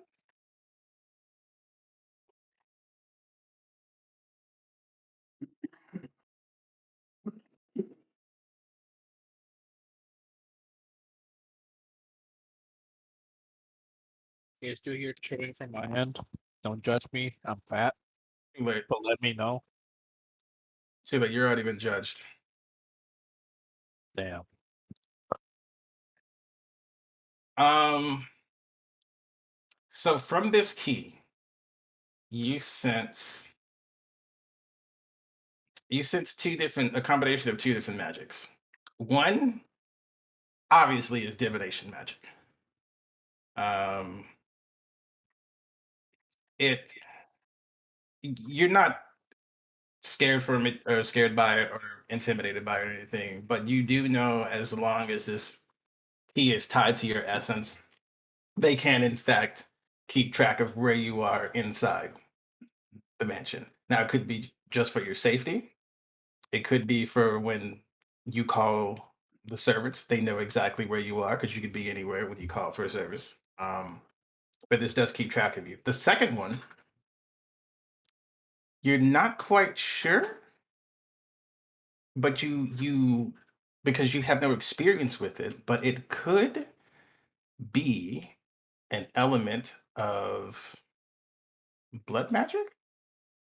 Question mark? You're not quite sure. You don't know why this thing would be tied to blood magic, but you think you sense some. Am I able to tell if there's a way that I can detach this key from me? Um,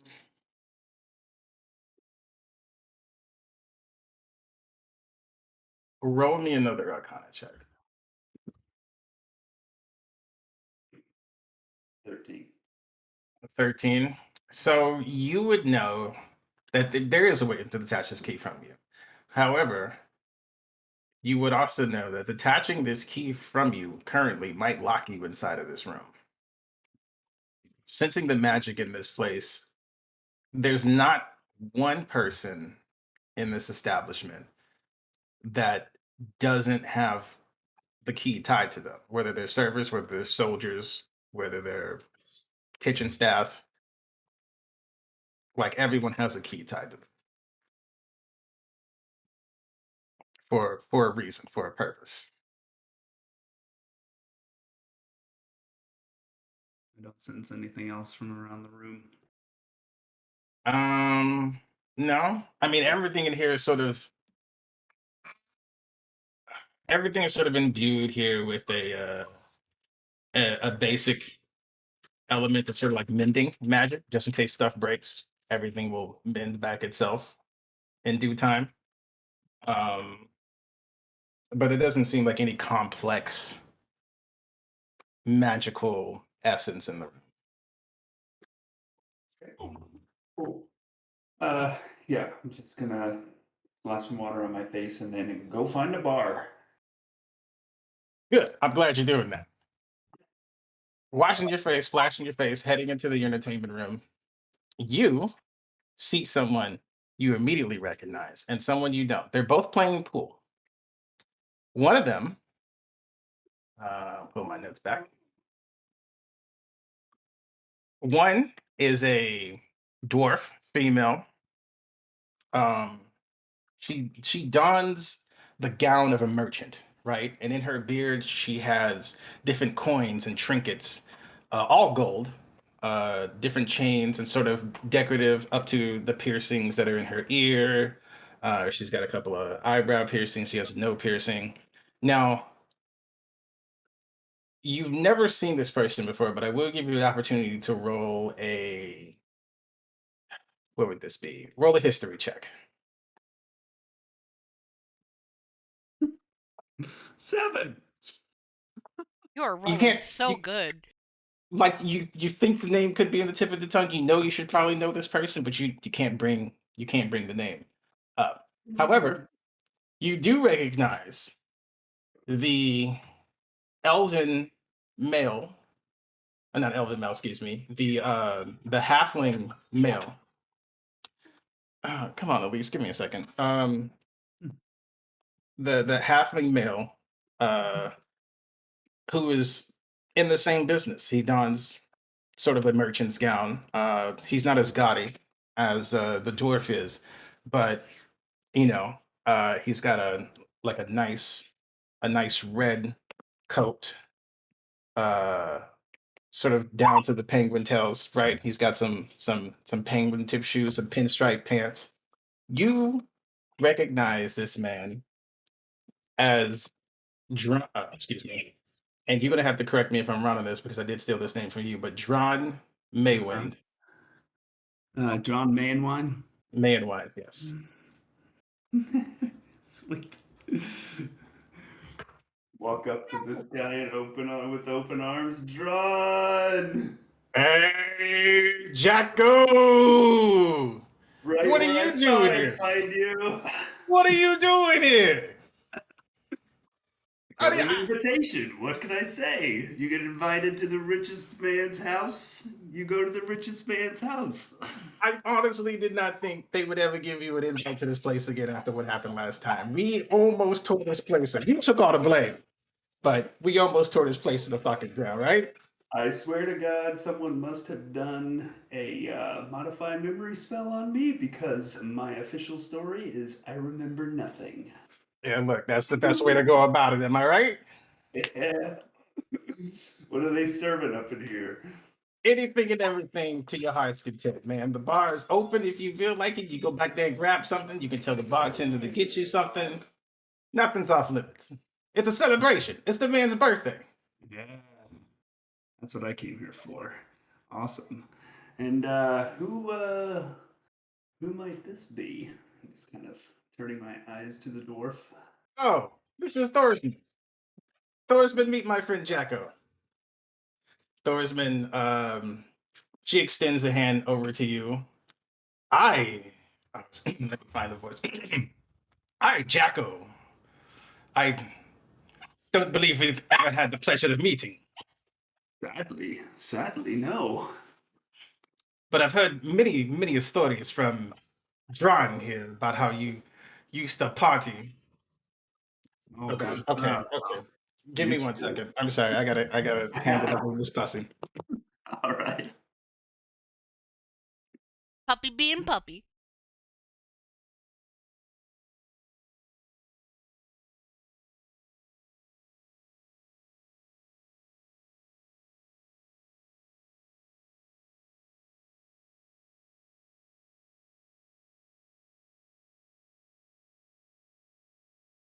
Oh, good old Drown Me and Wine. That's a hell of a name. It's literally drown me in wine.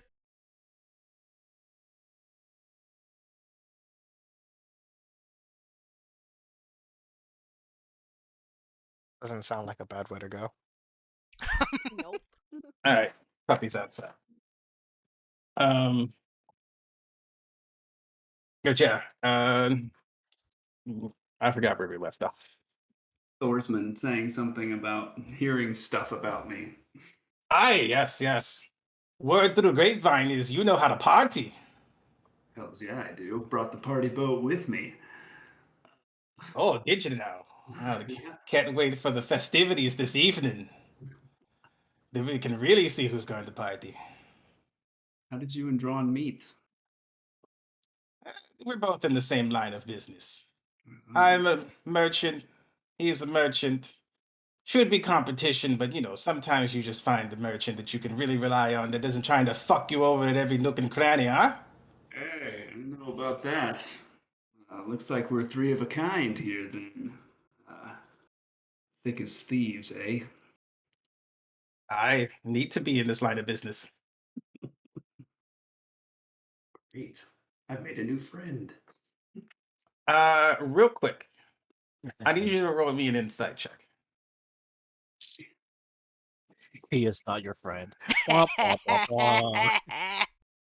9. So, I mean, with 9, actually everything seems peachy keen. You can't tell what's going on here. I mean, You made a new friend. you made a new friend. You guys seeing my on the dice rolls here? There, I- you have not rolled above a 10. I'm Haven't you are- rolled. killing the fucking game right now. You're a top dog right now in these roles. I'm loving it. But I'll put that on hold to see if anyone else will do anything. We got Kate and Nora talking to Morris at the bar. We got Jacko talking to Thorsman and Drawn. Anyone else doing something? Core will continue to read, but wait, how far is the like? So this is all just one big section, right? The library, The game li- section. Yeah, bar. it's one big section, but you're far enough, like it's wide enough and it's big enough for you can hear the conversation that's happening, but it's not echoing enough to like disturb you. And as a matter of fact, the library sort of has this nullified spear around it that sort of dulls the sound and makes it come through at a quieter pace. That way, if people could, you can hear what people are saying if you choose to, or if you want to just be about your focus and not be disturbed by the words, you definitely have the ability to do that too. Okay. Well, Core, Corvin, is reading and occasionally glances up to scan the room. Makes a note of, the people he came in here with and who they're interacting with, if they are interacting with anybody. Well, roll me a perception check. Sure.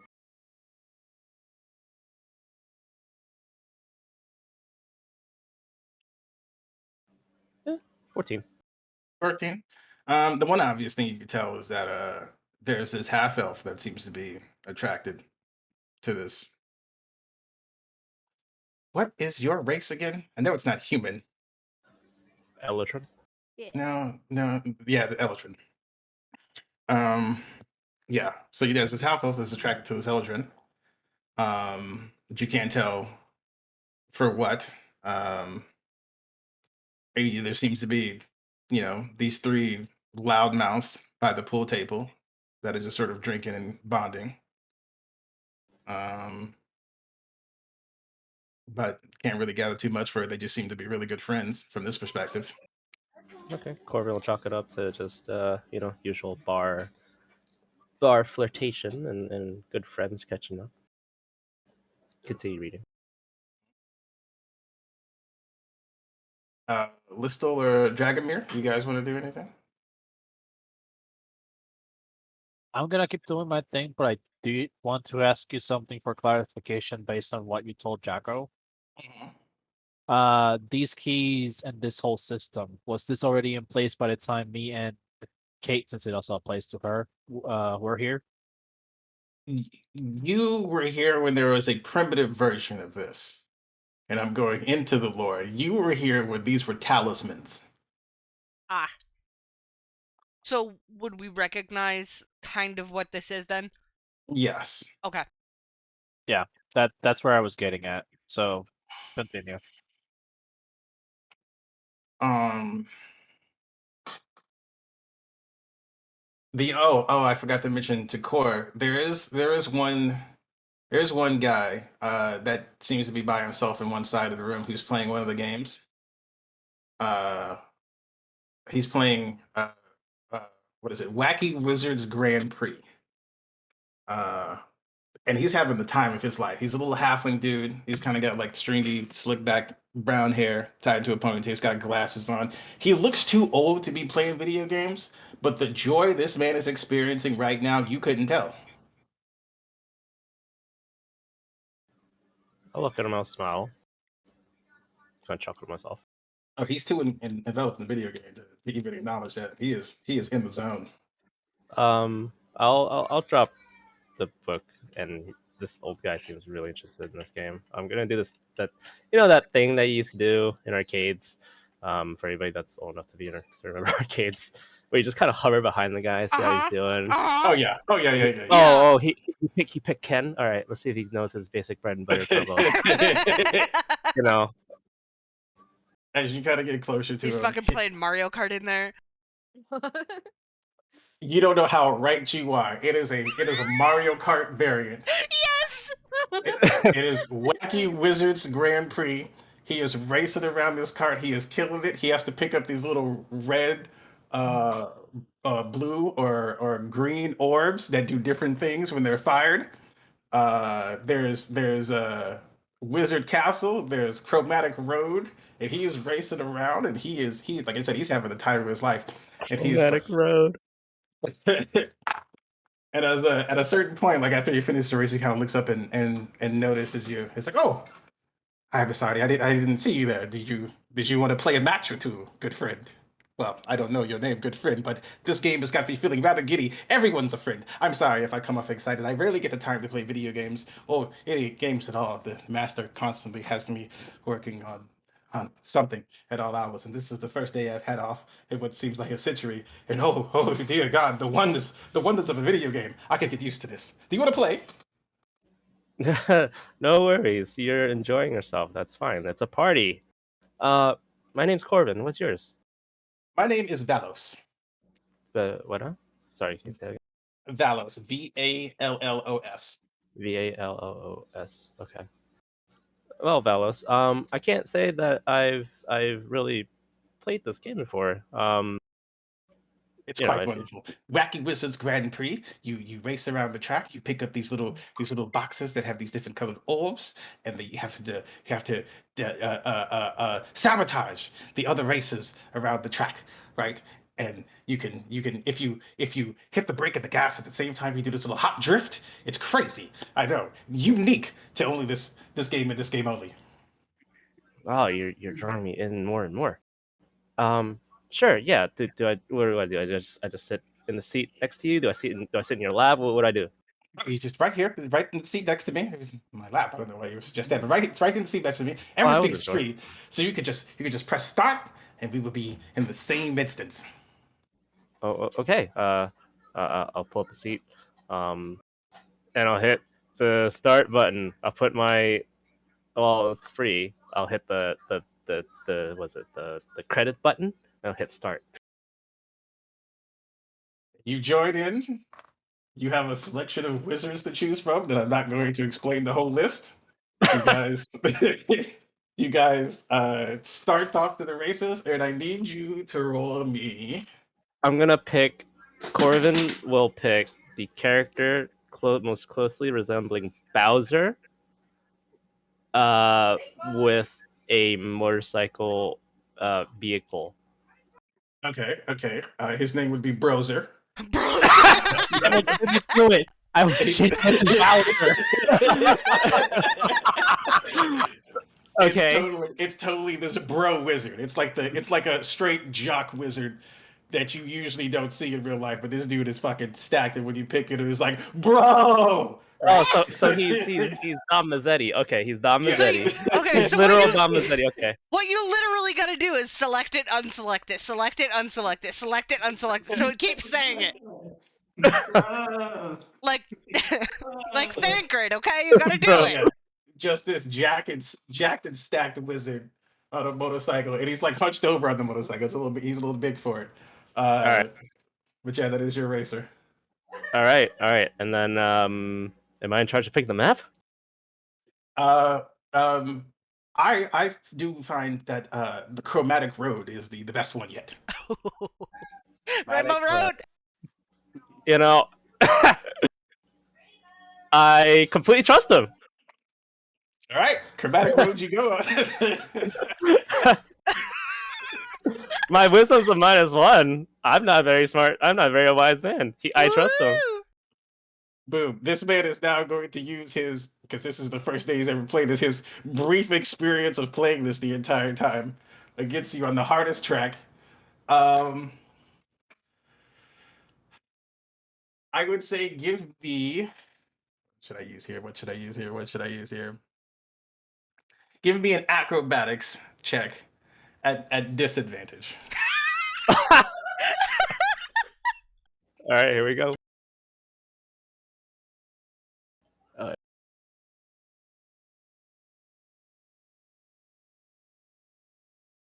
Ah! Oh boy. 4. Suffice to say, you get fucking smoked by this man. And at one point, like you never even get first, but at one point he decides to be a little bit of a bully and hit you with a shell, even though you don't like. There's no reason to. um. Does he lap him too? Let me find out. He Yeah, does not lap you. How badly does he get stomped? He doesn't lap. He doesn't get first place. He basically places like a place or two uh above core. So like if Gotcha. core were to get fourth, he's in second, et cetera, et cetera. Like it's not like he's not great at the game quite yet, but he's better than you, which all that matters in this moment. And as you guys sort of cross the finish, like he's like, "Huzzah! Victory for Valos again!" Well played, Valis. Well played. And I suspect Corin will start to get kind of like that itch that it's like the growing of a game addiction. I'll ask him. You want to go for another round? Just one more round. Oh, but of course, let's go. Just and you one more. You two will Yeah. bond over Chromatic Road or whatever tracks you pick for the next bit of time. Motherfucker makes a name. I already forget the Excellent. title.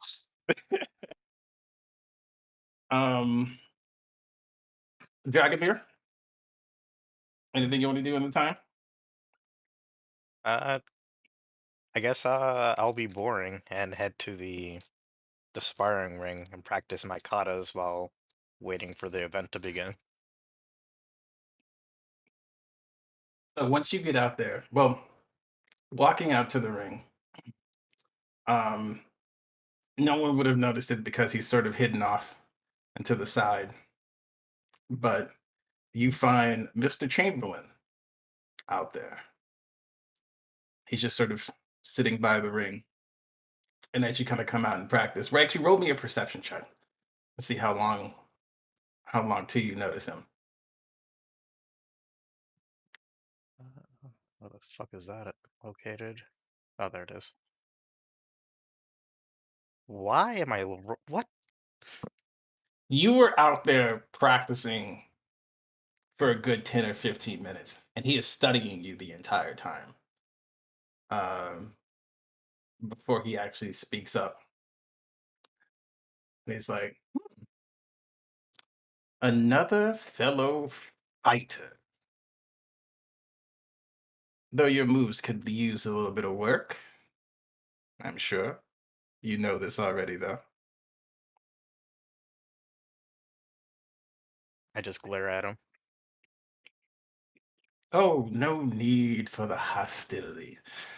I'm just simply trying to make friends in my own unique way. Would you like to go around?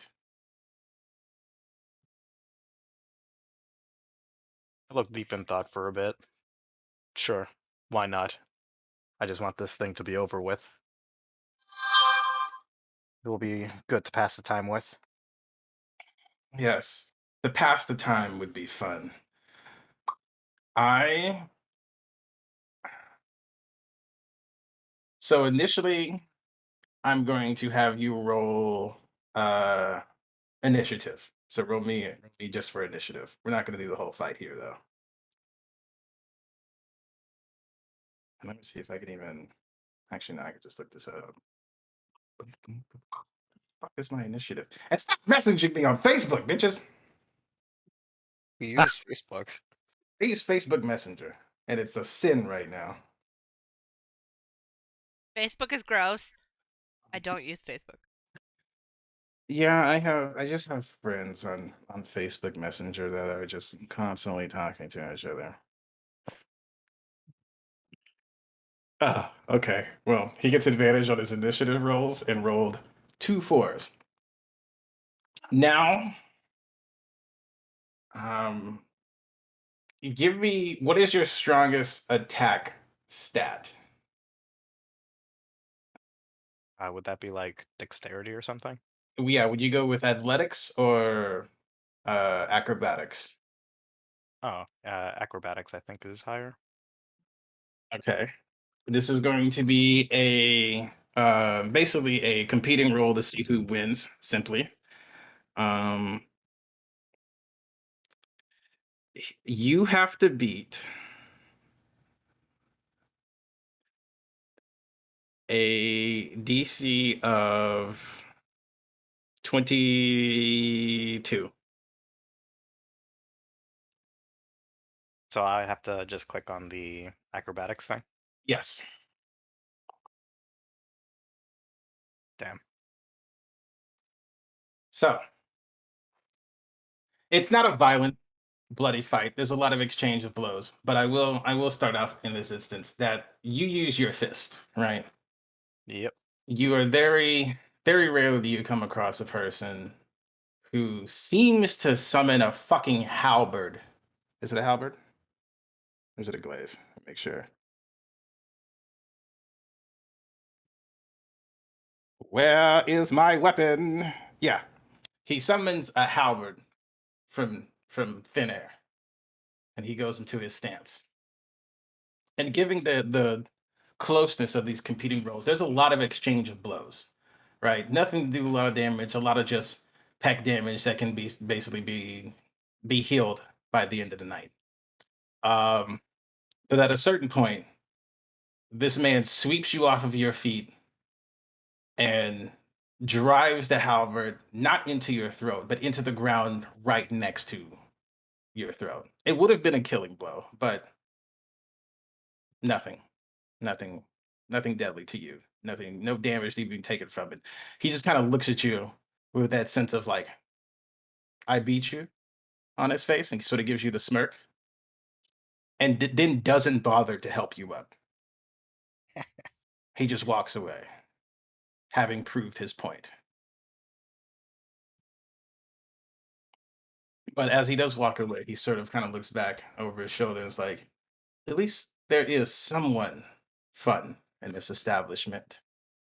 I do hope we cross paths later under different circumstances. I look forward to it. And no real acknowledgement. He just kind of walks through the bar. People who didn't even realize he was there. It's like, oh shit, fucking Chamberlain was outside. And some people like acknowledge, hey, Mr. Chamberlain. During the passing, this is where some info comes in. As Chamberlain passes through the bar, Jacko, Dron sort of looks over to you and is like, do you recognize that asshole? No, not really. How do you not recognize the fucking Chamberlains, dude? Uh, I like hit my head earlier. Look, I play it to you smooth like this. The Chamberlains, bad for business on all fronts. Word is, one, they possibly could be broke. I don't know if that's true yet, but seeing them here kind of clouds the view a little bit. But word on the street is that they're having money troubles too. Those assholes have been known to mistreat their merchants, like their workers, their staff, like that. Like I know that merchants can be cruel sometimes, but these assholes will straight torture someone who doesn't live up to their fucking standards. That's crazy.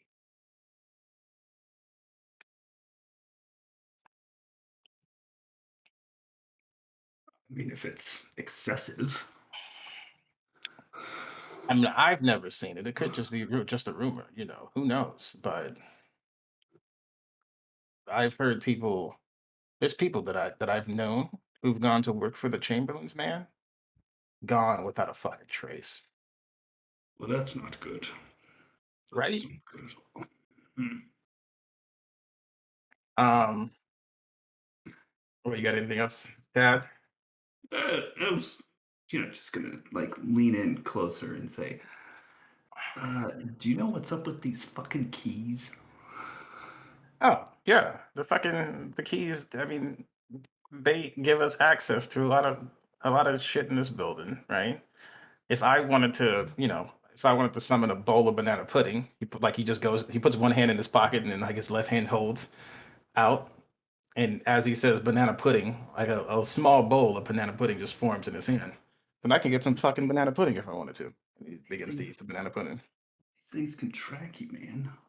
I got shit to do here tonight, and Only I inside don't. the estate. Yeah, I'd rather not be seen, though. What are you going to do? What are you trying to do? Nothing crazy. Don't worry, you know me. Exactly. I will Nothing. because you're close. I'm gonna give you another chance to roll me an insight check. Don't fuck this one up. You blame the computer if it does. Hey, Oh it's double. It's no. double. Two It's on the double die. a 4. So I will give you this. I'm not gonna give you a lot, but I will give you this. Now, Drawn has been your friend for a hot minute, right? There's elements of Drawn that you know he's excessive sometimes. You know he's a little crazy. You know he's loudmouth. Um, you never known Drawn to really be curious or invasive, right? Like you usually we tell Drawn, I'm gonna be up to some shit. He's like, fucking leave me out of it. Don't tell me nothing. I ain't trying to be accomplice in your bullshit. But just him asking the question of what are you trying to get into tonight? Sort of bothers you, but it isn't a big deal in this moment. Like you're not gonna back off from it. But yeah, then John just sort of continued, like, don't tell me what's up, man. What are you trying to do? What are you trying to do? You trying to get some trouble tonight? You trying to get kicked off the premises again or what? I'll just say that if, I probably would if I was discovered.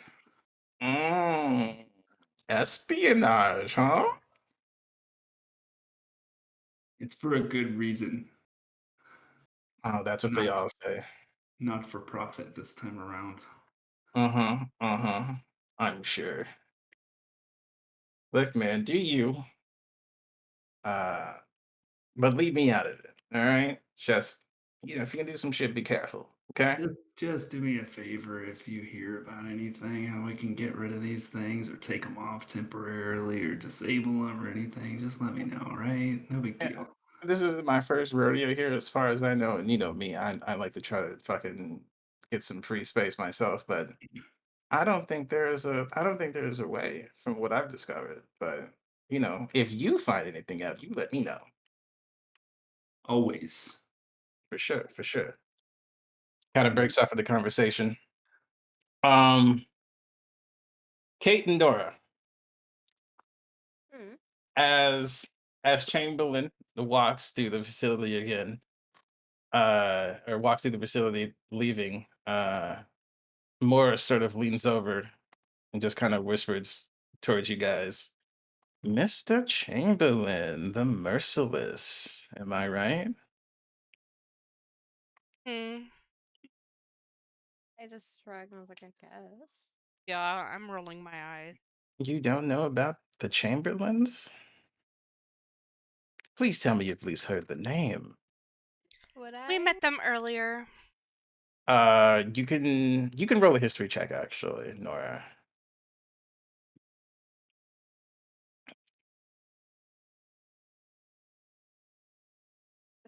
Nope. 6. Nope, no idea. Dude, literally, he's giving us so many opportunities to like get some fucking lore, and we're failing all of them. I know. It's don't worry, it's all good. But he's just like, look, the Chamberlains, man, those are some crazy. Like, I'm not sure if I should say it out loud because I know they will, if they hear you talking about them, they will try to execute just off at the neck. But I hear that they're pretty cruel to their people. Like they run a hard business. I like look shocked and just like look at him like curl. Like and I like lean over like close to his like ear. I was like kill kind of cruel. Like kill, like they will kill for power. Which I mean, it's not unfamiliar, right? A lot of people have killed for power, but very few people find themselves invited into the house of one of the richest men's in the world with that sort of mentality, right? Usually you kind of put that on the back burner, but that's their opener. From the brief interaction I earlier.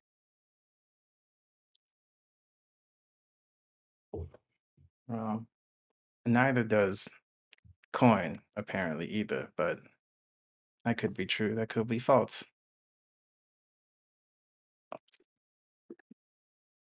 Interesting. Anyway, back to you, and then like the conversation gets back on. Well, Um, I wanted to go find the pool. Like, Me too, actually. I really wanted to go find the pool. yeah, There you was- guys, there's you a guys hot can go chill at the tub. pool. You guys can go chill at the pool for a little bit. I will say you probably get about 2 hours, hour and a half at the pool, Cool.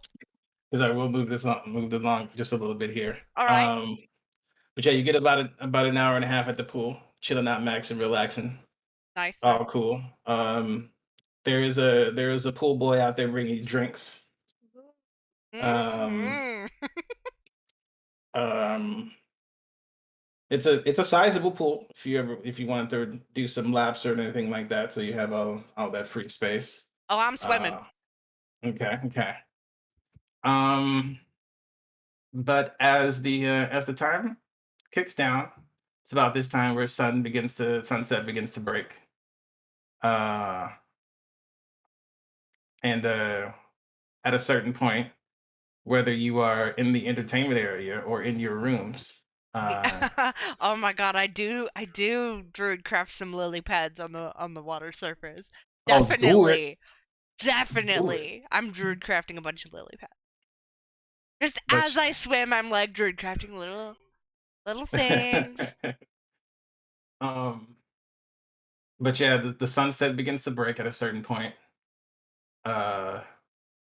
And you guys, your little keys begin to vibrate and light up a little bit, signaling that you now have 30 minutes for the dinner to begin.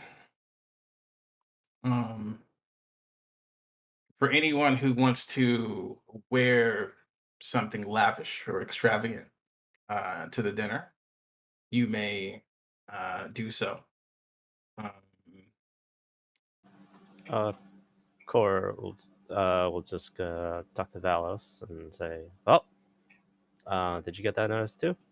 I did. I guess the time. Where does the time fly when you're having fun, right? No. What's our record? What's my record? Did I beat him at all? Did I win? Go ahead and give me an athletics check or an acrobatics check, or whichever one's your highest. Acrobatics normal. Yeah. 17. Now he was whooping you in the beginning, but at a certain point, you got the grasp of this game and you started destroying him. This man rolled a 2, so you started destroying this dude, and he like even how usually when you beat a person way too many times, they start to get a little angry, a little frustrated. This man does not.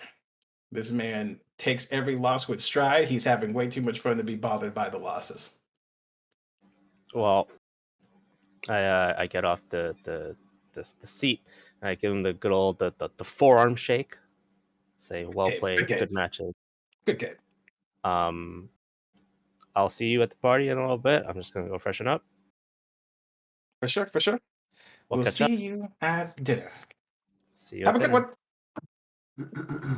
one. Yeah, and Cora will go back to his room. I mean, he came in with his tux, so he's just gonna straighten it up, wash his face, and remember what he came here to do. All right. Just gonna turn to John and say, "Whoop! Looks like it's time." I just sling the rest of my glass of wine back. Nod to Thorsman and say, "Let's talk later." All three of you do that. Like all three of you basically chug whatever drinks you have left, and you're like, all right, time to get ready.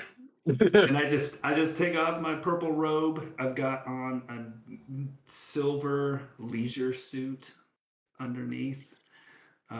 Just say, I'm gonna put this back in my room and walk back to the room slowly, and I'm keeping an eye on as much as I can which room everybody else is going into to try to get at least who is next to me. Who is next to you? Like across from you, or like to your left and right rooms? Who I share walls with. So your left and right rooms.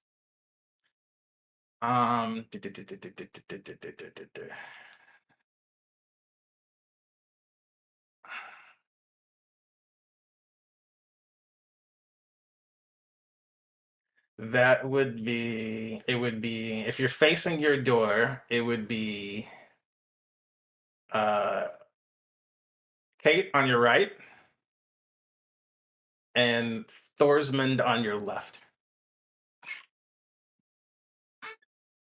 So you and Thorsmond would probably do that thing where you're like, all right, well, have a good one. And then as you're walking, Walk the same direction. yeah, you're walking the same direction the entire time.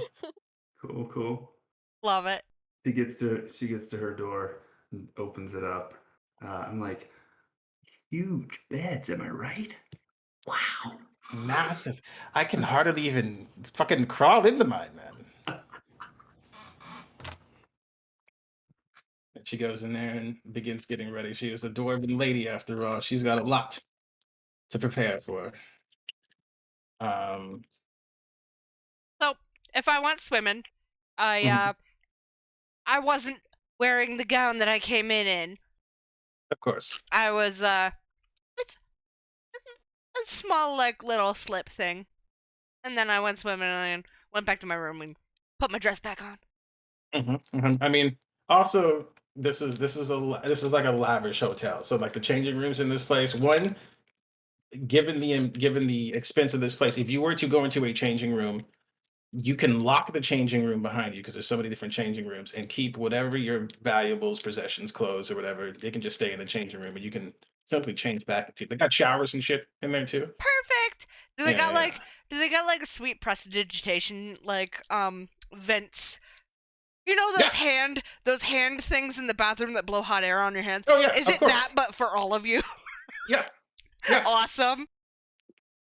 Like this shit's out of control. What isn't there physically is usually just replaced by magic. So Awesome. bada boom, bada bing. Anyone else want to do anything prior before we kick this thing off? Nah, man, I came with what I wanted to wear. The armor stays on. The armor stays on. All right. So, sunset happens. You all begin to make your way uh along the third floor. There's you guys are led, or you guys you get gathered by the servants. Right? Each one of you, or one servant, comes and knock on each one of you and kind of begins to gather up people. So as a group, you are all walking towards the feast hall. Um, it's weird because the feast hall seems to exist in some place between the second and third floors, right? Because you're walking along the third floor, you go past the sort of entertainment corridor, and then you go down a set of stairs, a spiral set of stairs down into this grand hall. Uh, Several tables are out. There's a band set up in the corner. There's the high table, or there's the esteemed table, excuse me, the honored guest table.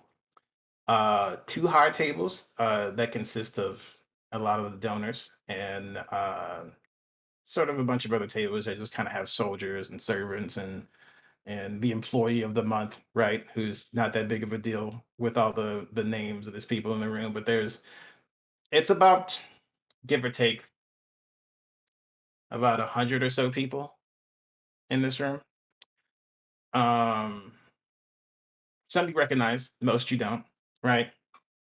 And seated at the high tables, at the esteemed table, there is first Mr. and Mrs. Chamberlain. This is from Actually, this is from left to right. First, it would be Dragomir standing in place for his lady. Then it's the Chamberlains. Uh, and then there's the center. No, then there's an empty chair for the moment. And then there's the high chair, which you can only assume is built for Arthur. Then there is another empty chair at the moment. And then there is the familiar half elf or the halfling male, uh, Valos there. Uh, nope, I lied. The two empty chairs are on the left side of the big chair. So it's the two empty chairs, the big chair, the two empty chairs, and Valos on one side, and then the other side is the Chamberlains and Dragon Man. Um, it's sort of noisy in here. Obviously, people are chatting and talking amongst themselves before the festivities begin. The band is sort of playing some opening music, and here is where I give you the ting. This is I can't wait for you guys to hear it. It's gonna be great.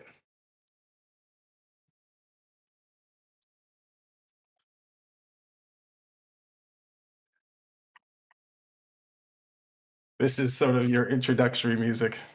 Wait, no, I think that's the wrong one, right? Yeah, that's the wrong one.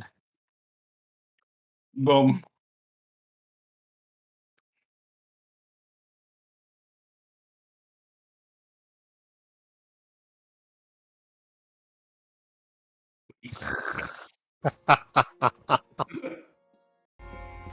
Love it. So Oh my Like god. these things. don't ask These guys the are so question. fucking awesome. You don't see the everything. And Nora, actually, you know the guys who are currently playing. It's it's not the band name, though it should be. It's two orcs and a halfling, right?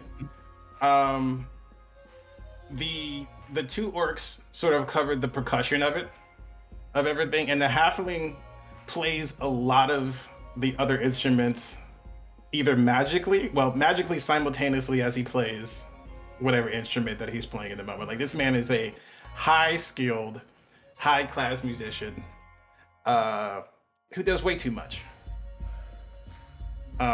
He shows off. He lets the magical instruments sort of do their thing. As he may dance sometime and put on a show. But yeah, two orcs and a halfling at your service, providing the ones and twos for the moment. Actually, turn it down ever so slightly. Um,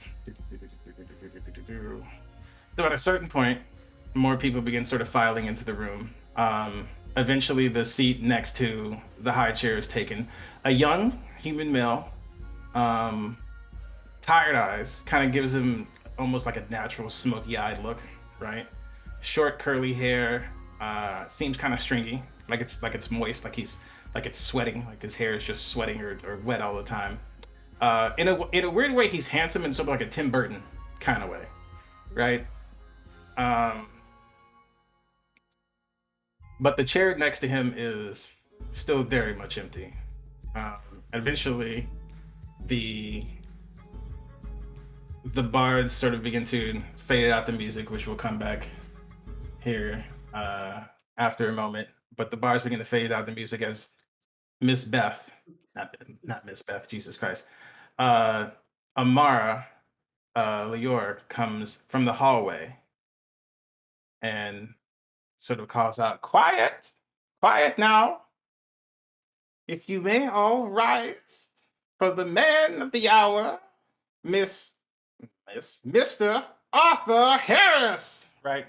And next to the grand entrance where she came out of, there's a fanfare. There's a group of trumpets, and they play their fucking fanfare, and one guy falls flat completely. He just fucking.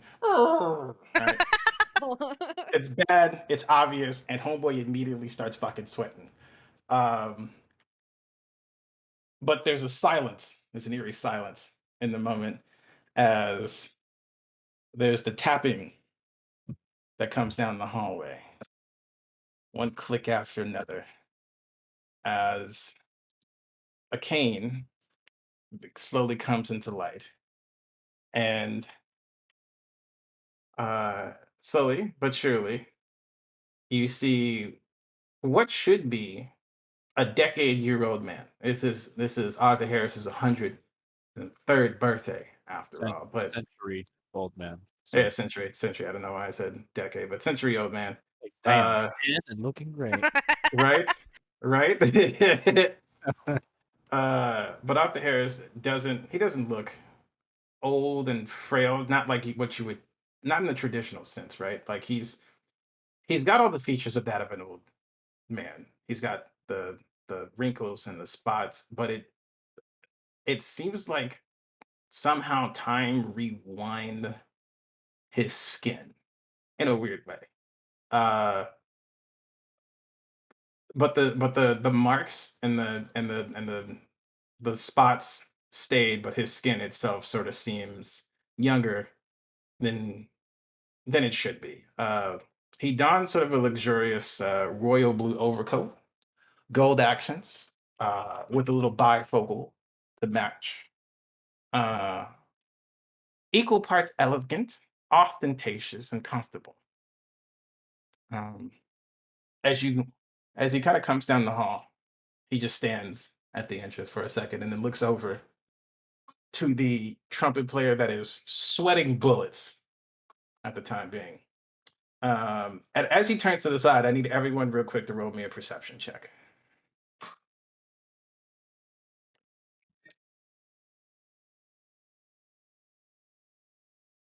Oh, also before I get, where's the? Did I even put this in the right space?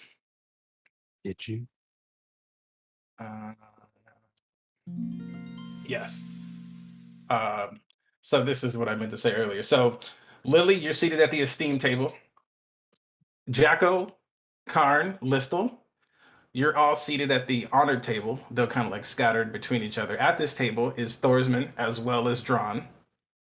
Um, Kate, you're sort of seated among the higher working class, right? Like you're an honorable guest, but you're not that high honored compared to a lot of the people in this room. So you're like at the table with the head guard, uh, who's pretty cool. Um, Cool. you may have met him before. His name is Gerald. Ooh. Um, Does he have white hair and yellow eyes? no. Damn it. He's a half orc. Does he have a horse named Roach? No, he doesn't have a horse named Roach.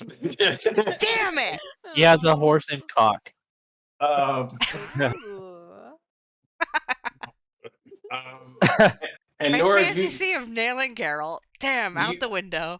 I will give you this, Nora, since you rolled a 9. Like you're the furthest away because you're with the musicians, right? Like you're just kind of sitting over there with the other musicians, so you're probably way too out of focus, Yeah. just kind of jamming out to the music.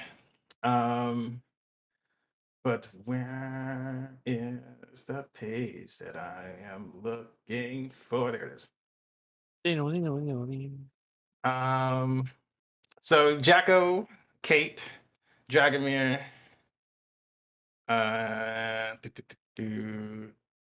I'm guessing Yeah. music is higher than everybody. You guys.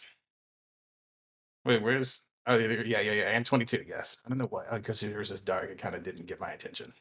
Oh, dark modes also show in dark mode here. Apparently. That's weird. No, mine's in dark mode too. Yeah, but yeah, yours didn't show up Why in is dark mine mode. black? Beside the point. So you guys sort of notice this weird hunch on Arthur Harris's back. It doesn't seem natural. Like his posture seems fine, right? But there's like a weird little hunch on his back that doesn't feel like it belongs. No one else can really tell that though. It doesn't seem like it's out of place for them. But you guys, you don't think it's something to be quite suspicious of. As it's just kind of something to be like, oh, It's just a like, little weird. aha, that's He's weird. an old man. That's a little weird. But as he turns to look at the trumpet player, what is your name, boy? William, sire. And William, Who taught you how to play the trumpet? Uh, no one, sir. I taught myself. Well, it certainly does show now, doesn't it? Miss Amara, yes, sir. Take Mr. Williams down to the dungeons and make sure he's never able to hold a trumpet again. Uh, sir? But, ha, no, I'm only kidding. I'm only kidding. It's my birthday, sir. Let's be merry. However, I am docking your pay for this week. But, sir, you were paid to play the trumpet, of which you have failed in spectacular fashion. Do you wish to lose your job too?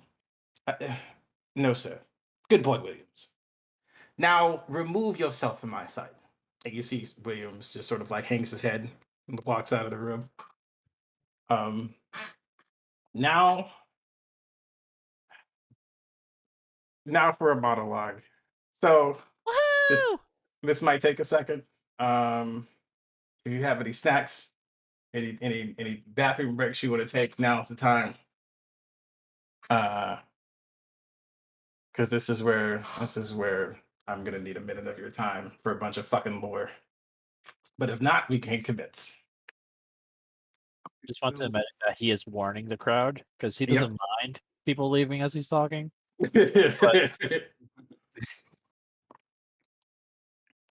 So, as he turns back to the crowd, welcome, friends far and wide. My gratitude for all who could make the journey. I will attempt to keep this as acute as possible so you can satiate yourselves on the bountiful cuisine of this evening. I know it's rather unbecoming of me. I've hardly ever opened my doors for something as arbitrary as my name day.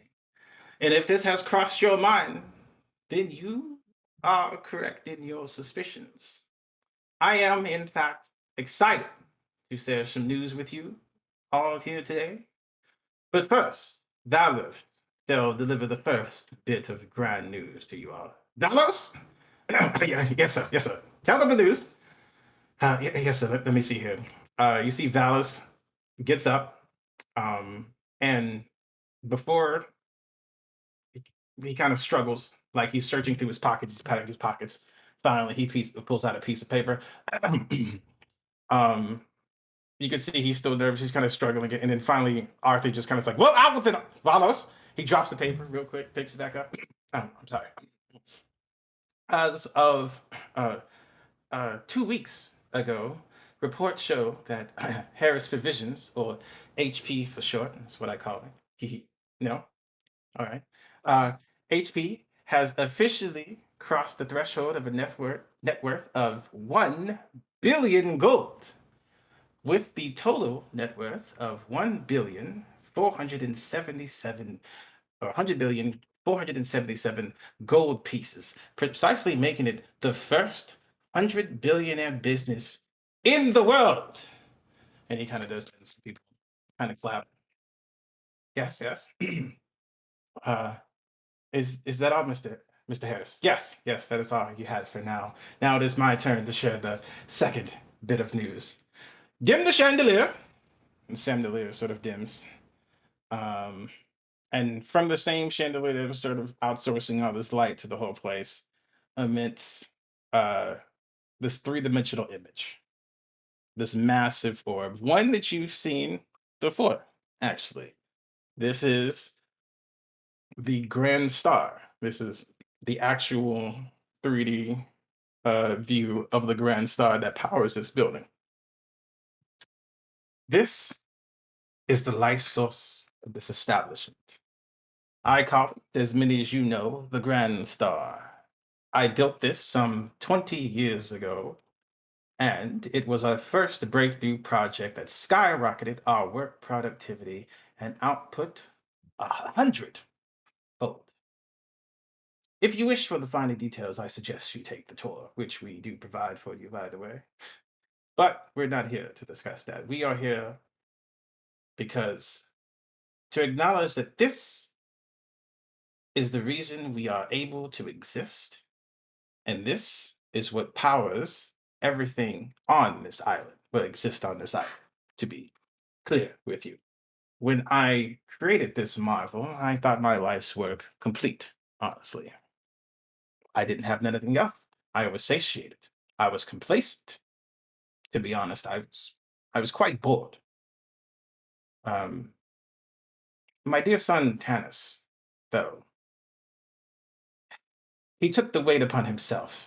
He filled the void that I had left, whilst I whittled away day by day in the confines of my room, wondering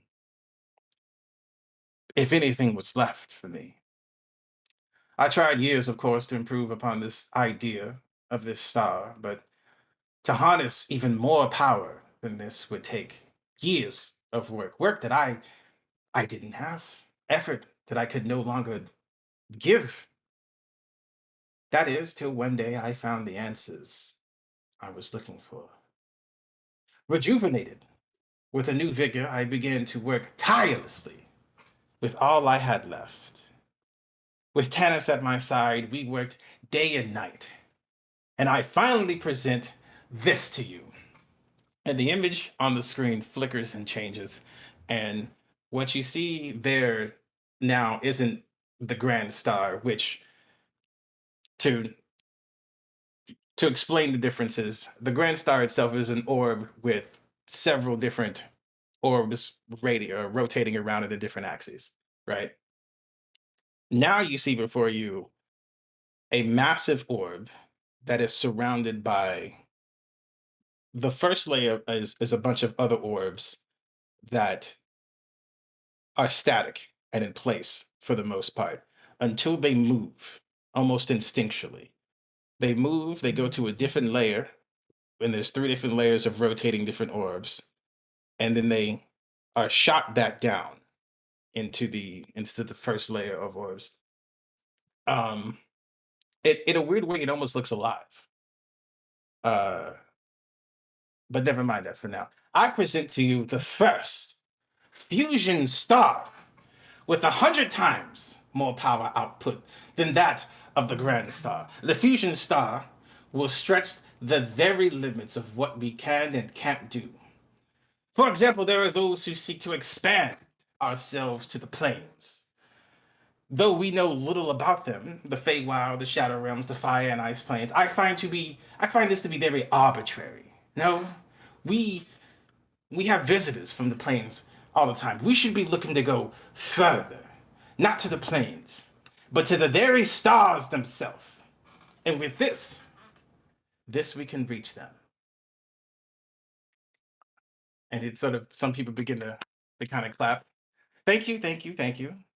Though the star, the grand star, not the grand star, though the fusion star uh,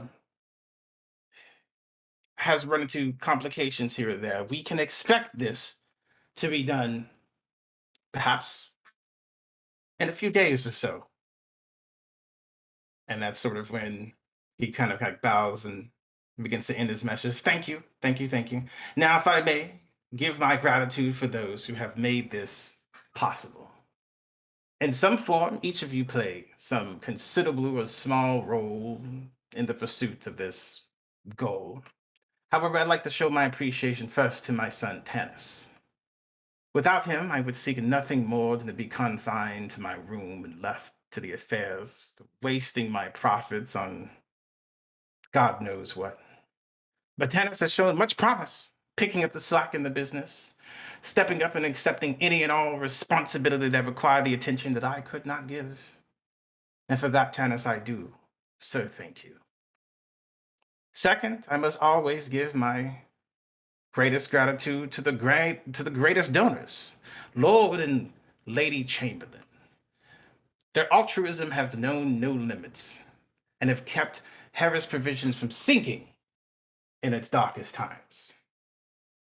I would also like to extend my gratitude to the Lady of Dragons, Miss Drakenborough. But sadly, she could not be here today, but she has sent a representative, so I shall extend my thanks to him instead. And she looks over at Dragomir and gives him a nod. Of course, many of you have donated something to note to the estate, whether it be time, money, labor, artifact. Obviously, I thank you. And last but not least, and in this moment, he sort of seems to go in a deadpan. That's right. And last but not least, I must thank the last of you, Lady Marquess of the Royal Atlantis. And he extends his hand over to the empty chair that's next to Tanis. No one is there. And he's like, oh no, what a surprise. She's not here. Arthur looks towards Tanis, and Tanis kind of rubs the bridge of his nose. Father, please. She said she would be on time. Oh, she's rather punctual, isn't she? No? I can see her just sitting here right here, enjoying the grand thanks that I'm giving her, the few times that I would ever thank her. In this moment, you noticed sort of a muffled conversation coming from outside the halls. Um, Suddenly, you hear Mr. Harris requests that you do not. Don't waste your breath, maid. You know as well as I do how much I don't give a fuck about the rules, that fascist old fool. The rules of that fascist old fool. Now open the door. You will find yourself on the bad end of my wrath. Yes, ma'am. Right away, ma'am.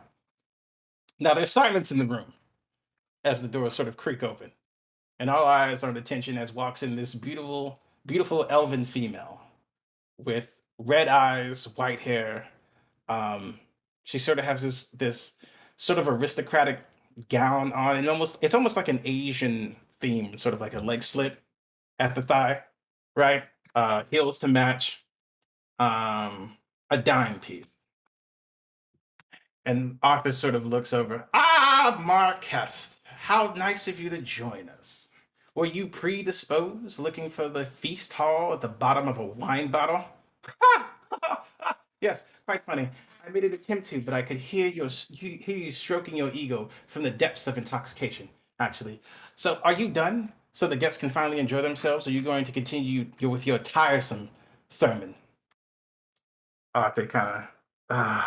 Tanis, please do make a reminder to keep a muzzle on your stray. Oh, father.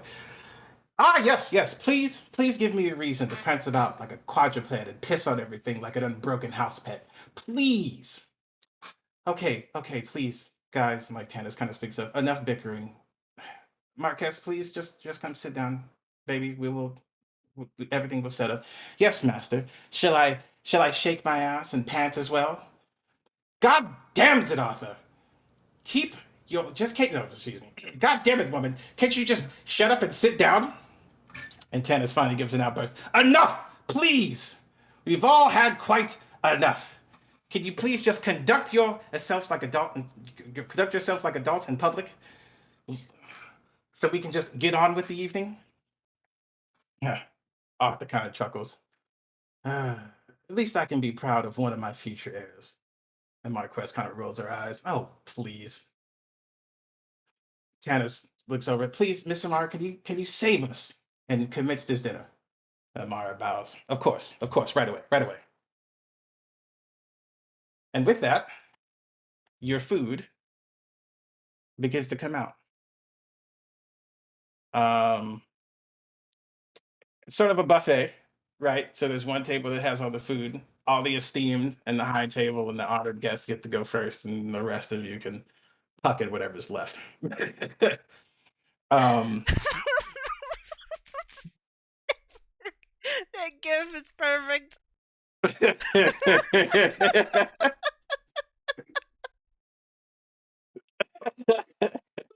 Oh my god. I love huskies. They're so good. Oh man, that's too fucking good. Yeah, so the servants begin to file. They didn't bring your food. The band finally begins to fucking play again softly to make it less awkward. You all collect your food, trying to get past the awkward situation that you just witnessed. Would anyone like to do anything in the moment before I continue? Yeah. Idiot. Send a message to Marquess. Little cantrip. Okay. It is a buffet style dinner. You and me later on tonight. Now, do you give her the obvious "this is for me" or this just like a voice in her head? This is for me. Yeah. One message is the first thing he said, and the second message is, "Oh, by the way, this is Jocko." um. So she looks at you, right? But she leans on Tanis. Like Tanis is bay in the moment. But she doesn't acknowledge that you sent her a message or respond, really. She just sort of looks your way and it's just like, cold shoulder style. As expected. Yeah.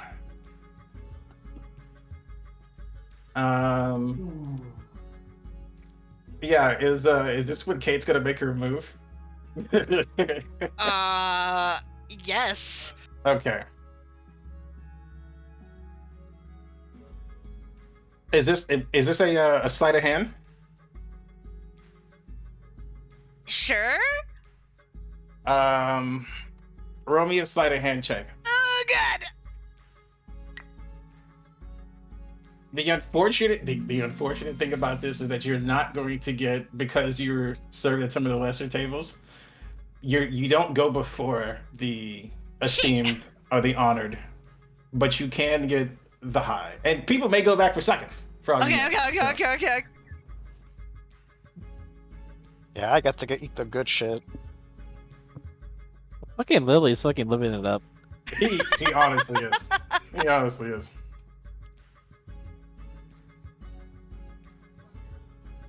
$14. Let's see. Let's see here, because I'm not going to tell what happens. Oh my God! You beat the DC by 1. Woo! Yes! Woo! So,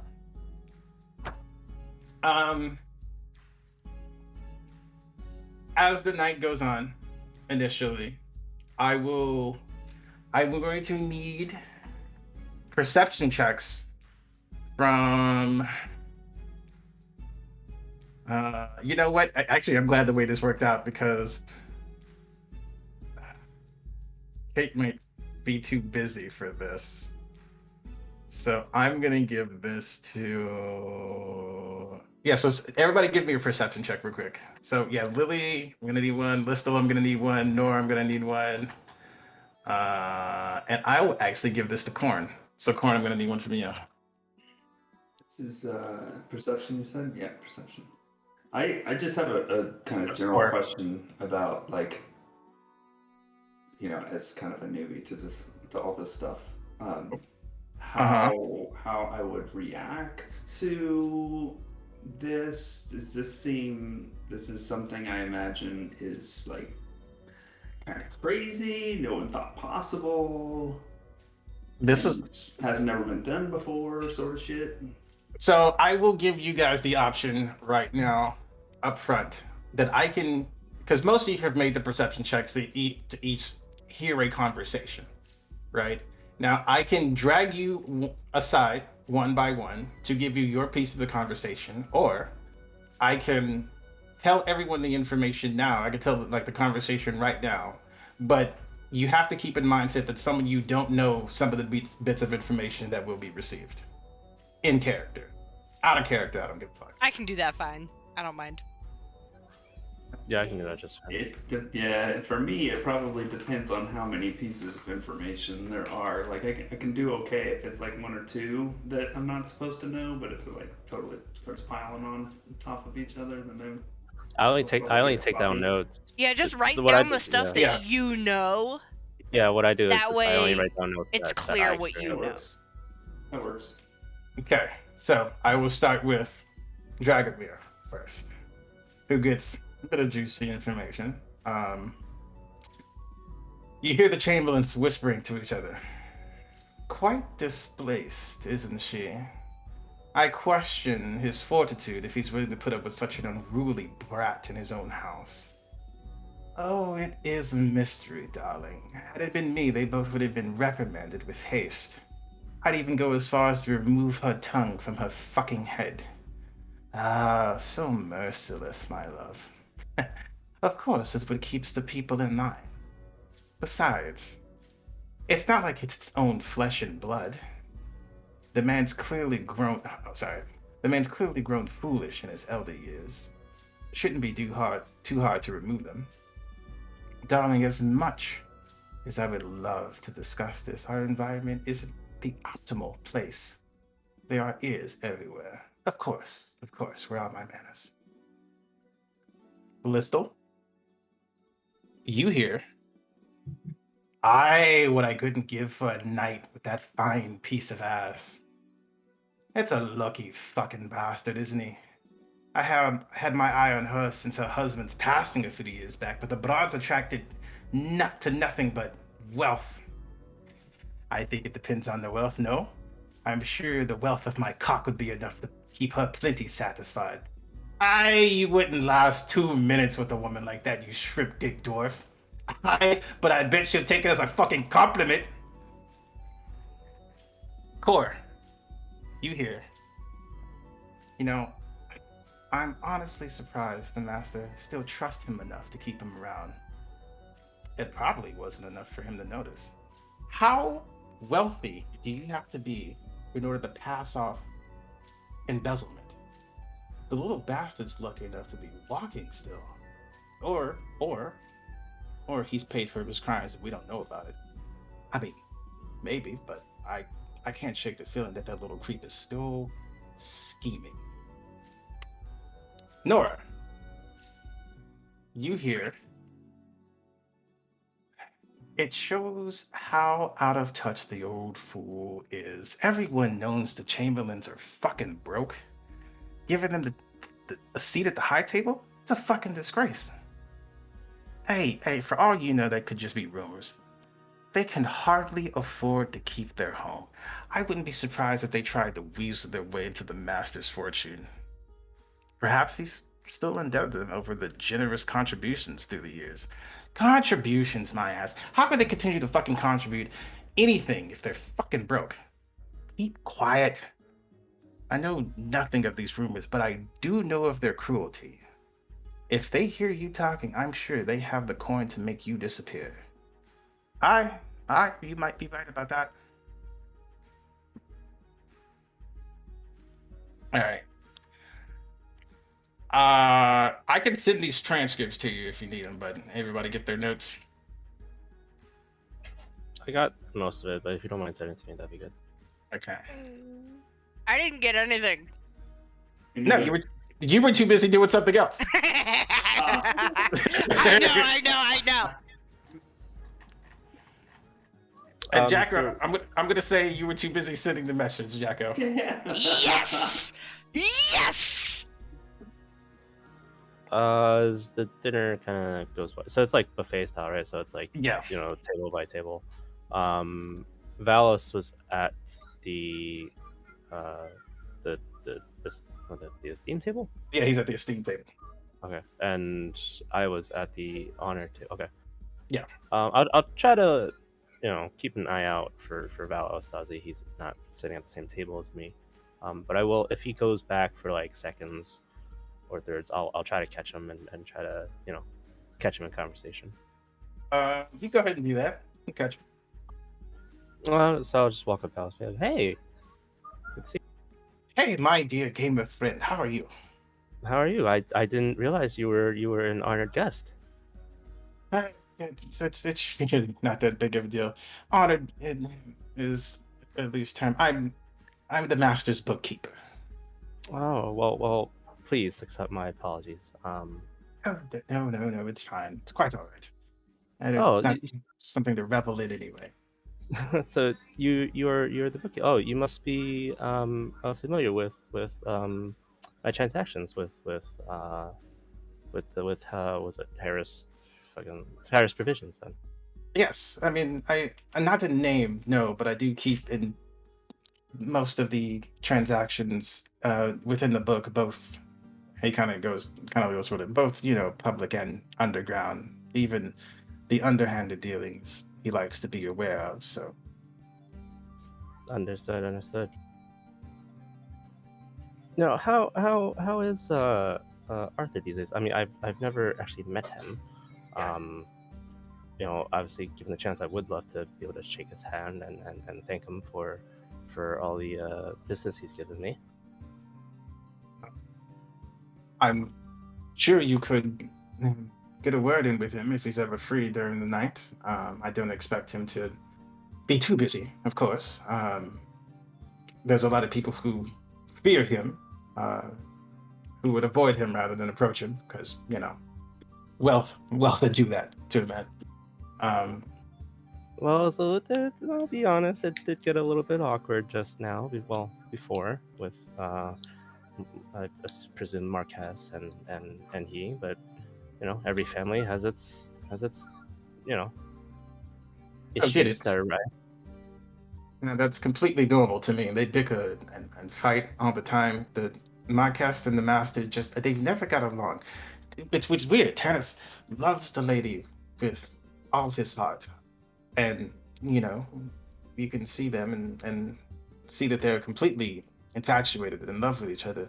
But I don't know the deal between her and Arthur. They just never clicked. They've never meshed.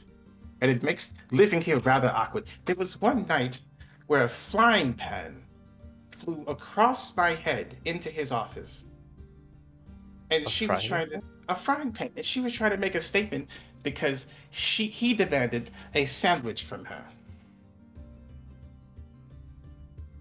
Corbin just kind of nods. Oh, well, I don't. Just between you and me, Valis, it's been a while since I've seen my own family. I don't know if what I prefer. Like it's just being so far away from my family. It's like I guess part of me wouldn't mind that, but no. You would But need let's not both. let's not put a damper on the night. Hey, so what's this about this fusion star? Fusion Star. What about it? I if this is about information involved in the Fusion Star, I'm going to be completely honest with you. I don't know anything about how that works. I know it powers the building, or it will power the building, but I don't know the inner workings of it. I don't know the outer workings of it. I don't know how he expects to build this or transport this or do anything with it. So No, I'm just. You are obviously you are the bookkeeper. And you're very good at what you do. Do you predict that this will be a gold mine for the Harris family? if there's one thing the master is good at, it's producing engines like this that do such things, that will increase work productivity. He's not lying. When he made the first engine, that's what honestly pulled us up from the depths of debt. We were red for a hot minute. And then once the new engine came about, well, he kind of tells you to look around, the motion of like look around you. Here we are. Yeah, the Grand Star is definitely a sight to behold. In fact, I don't know where I can sign up for that tour, but I would definitely love to see the Grand Star in person. It will, I believe, be on the first floor in the morning at some point. I don't keep track with the times, but usually I think they are around 7 in the morning. Understood. Well, I don't want to take up too much of your time, please. Thank you for indulging me. Of course. And I'll take my plate and I'll make my way back to the table. All right. Anyone else doing anything before some weird shit pops off? I would like to just briefly just find Drawn, and hopefully Thorsman as well, and just say, hey, we've been doing a lot of business with these guys for the last 20 years. We've made a shit ton of money because of this Grand Star that they had going on. So this new thing sounds even bigger.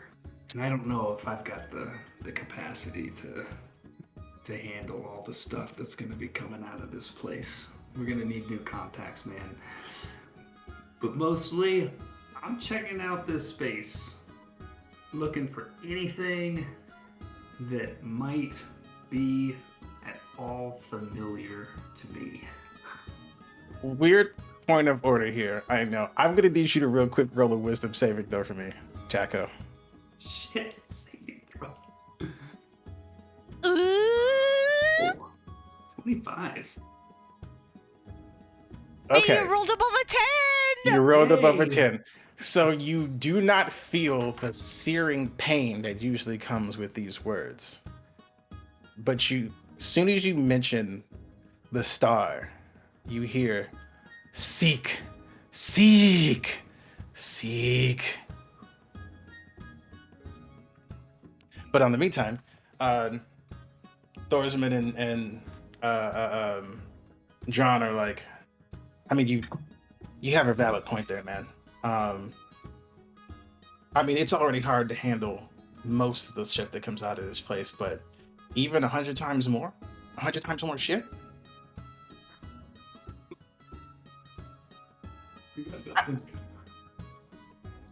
How do we even push that? We're gonna have to find new ways. Like Thorsman. Thorsman kind of looks over and is like, the only weird thing I can think of is, what if we bought the old engine? Right? If the new one goes into working, right? If the new one goes into the functional state, right?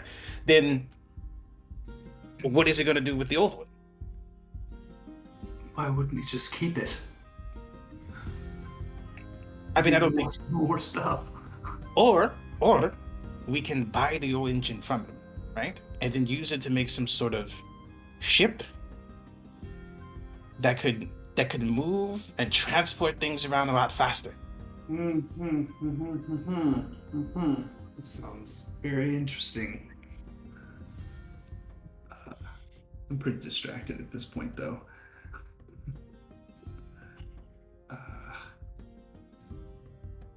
Huh. Well, I'll leave you with that for a moment. Anyone else doing anything? Is it possible to perform, well, I guess to go up with the band and sing for Harris's birthday little thing? Yes, it is, because they were going to request a performance from you at this moment anyway. Oh! So yeah, go ahead and give me a performance check. Oh, gee. 17? 17. So you go up to the mic. Well, do you want to describe how this works? Because it's not a stellar performance. It's certainly not your best performance, but it is a good performance.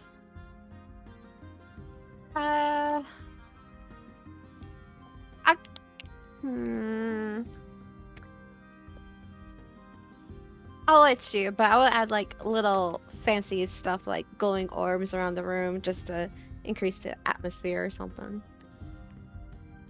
Would you do that beforehand? Yeah. Then I will give you an advantage on this performance check. Oh my god. Not even better. 10. Wah, wah. Yeah. So the performance, as I said, it's not your best, but it's still a damn good performance. 17 in this environment is damn good. The crowd is loving it. The crowd is enjoying it. There's a lot of people in this environment that already know some of the words to a couple of your songs that you may sing, any original pieces that you may have. Before I continue, because the performance is still going on technically in this environment, anyone else trying to do anything? This is probably your last chance because shit's about to get funky. No, all good. Okay. I'll just keep eating.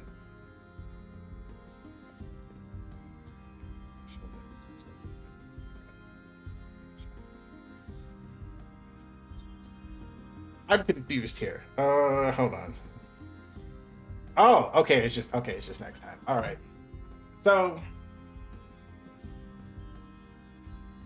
is Ellie? Is there a DC? Not that I know of. Nope. This is a potion. It is indeed a potion.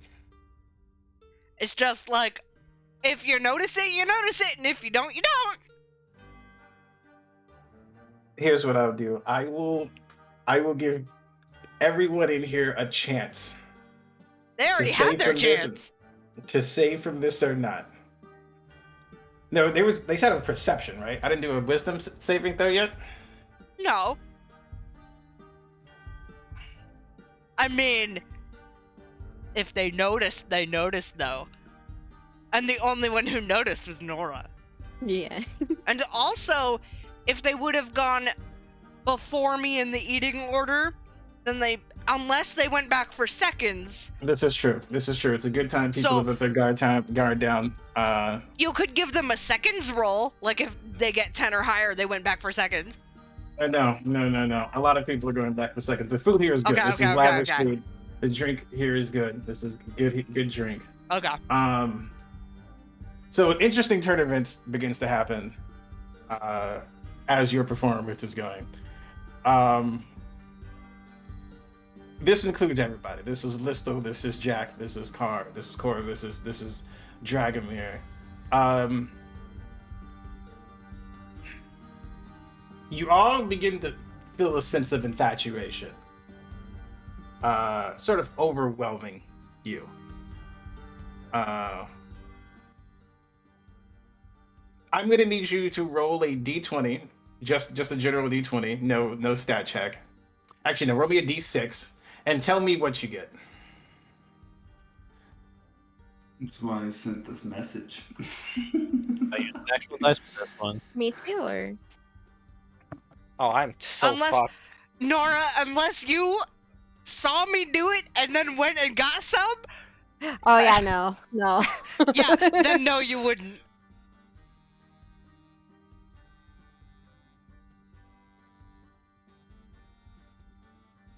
Okay. Oh, good to know I'm not the only one that's fucked. Well, this was a simple matchmaking thing. So, in this form, technically, fucked means you kind of laid eyes on each other, and this overwhelming sense of affection sort of envelops you two. Like you're not sure why. You've never felt this way before. This is kind of a whole new fucking feeling. But you can't help but Dragomir, you can't help but blush when you look at the core for some reason. All of a sudden. Ooh. No one else really got paired up with each other. So, Roll Jacko, it for you- everybody else. You roll it, Rizzo. Roll it Well- and decide who gets it. well right now, Jacko really doesn't give a fuck who he's fucking. So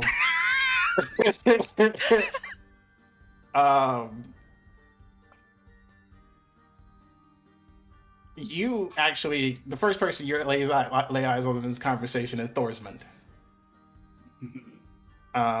At some point through the night, you just kind of have the eyes for Thorsmond, and Thorsmond. Actually, let me see. Where's Ryu's roll? It's in his messages.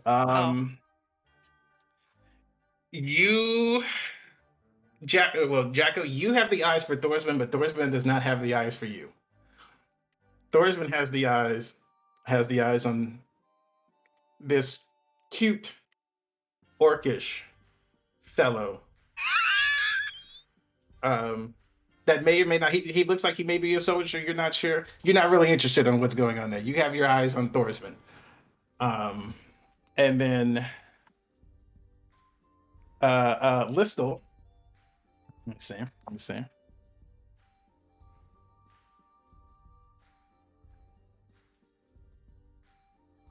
Listel, for some reason, Valo's looking kind of hot right now. And now Valos is prior to this. Valos is not a very he's not a very handsome man. He's overworked, underpaid, constantly sweating like a bullet. But so you just kind of have the eyes for him. And as the performance goes, of course, there's always that one performance that really hits people in the feels. And at 17, it's going to hit people in the feels. There is a moment where people are bonding. They are locked arm in arm. Some people are making out already. It's getting hot and heavy in this room. While I'm doing Real my quick. performance, I'm just gonna look at Kate, smirk, and give her a wink. Getting hot and heavy in this room real fucking quick. Woohoo! At some part, Marquez, luckily enough that they match up. Some part, like Marquez actually calms down, and Marquez and Tannis actually look like a lovey-dovey couple. They're the couple. Oh, It actually looked like a lovey-dovey couple. oh, okay. Just so I'm clear, I Marquez wanted- is not Tannis's mother. No, it's Okay. yeah. Okay. I was They're really together. hoping that the married people would go like, wanna go fuck somebody else. Three-way. Or swingers. Weird. Swing. Weird situation. Now, Amara, since you've been here, Amara has had no sense or sign of affection. And even in this moment, Amara doesn't seem directly affected by the goings on of the situation. You're not because she hasn't eaten or drank, because she is, like, the head server in this situation, which she's just kind of been looking around. But she actually blushes when Arthur, who is now under the effect, gives her the eye. Oh.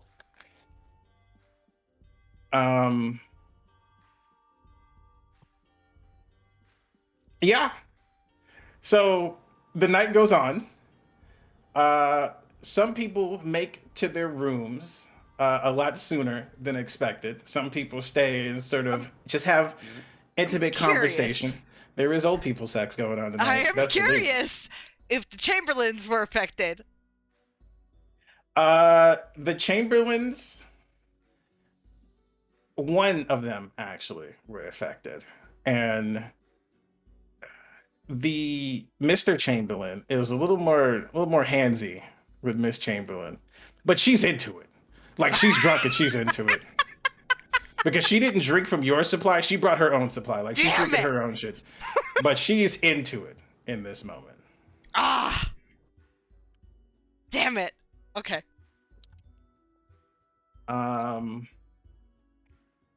So, good news and bad news.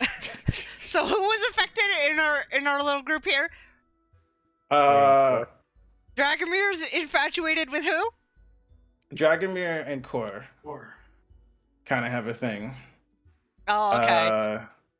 Jacko has a thing for Thorsman, but Thorsman has something for someone else. So I'm not sure if Jacko's actually gonna get us late tonight. Please try. Please. I forgot what I said about Listel. Valos. Yes, Valos. Valos, but Valos is, like I said, it's weird. Actually, What about Birthday Boy? Birthday Boy is eyeing Beth. Not Beth, excuse me, Amara. Ah. I don't know why I keep calling her old fucking people sex. Beth. Yeah, why do It's you gonna keep be- calling her Beth? It's gonna be old people sex. Because in all honesty, Beth used to be her name, but I changed it. Ah. So part of me keeps calling her Beth. So yeah, he looks at Amara with those eyes, and Amara's blushing.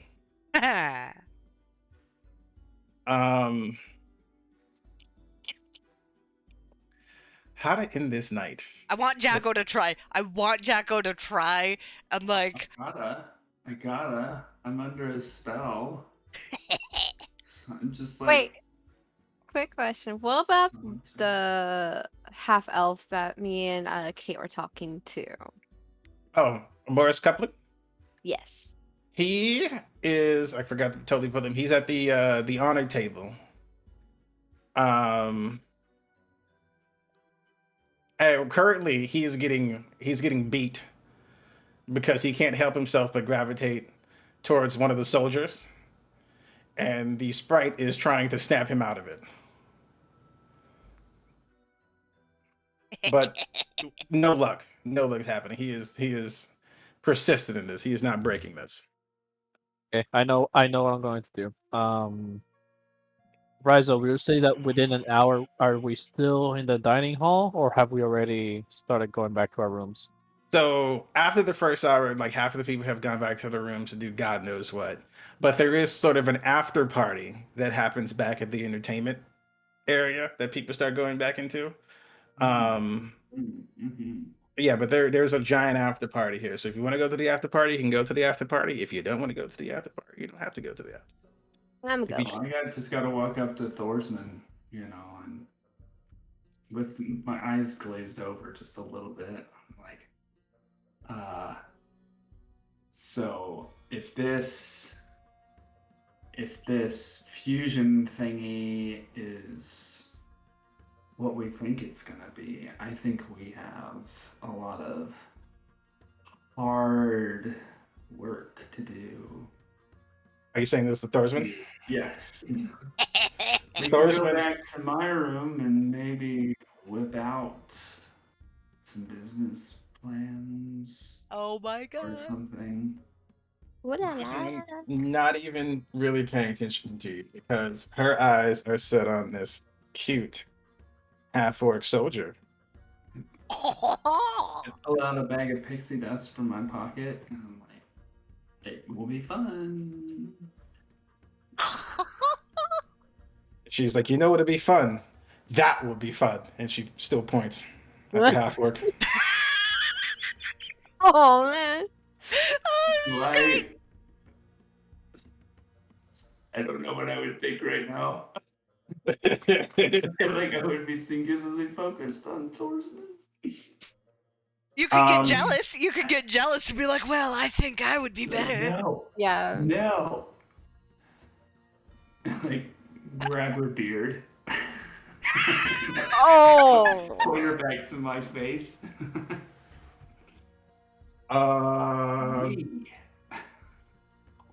She, in her infatuated moment, she is going to give you a nice whack, and she's a hardy dwarf now. So I'm gonna roll a quick to hit. More damage to Jacko. Okay. She accidentally critted. Oh my god.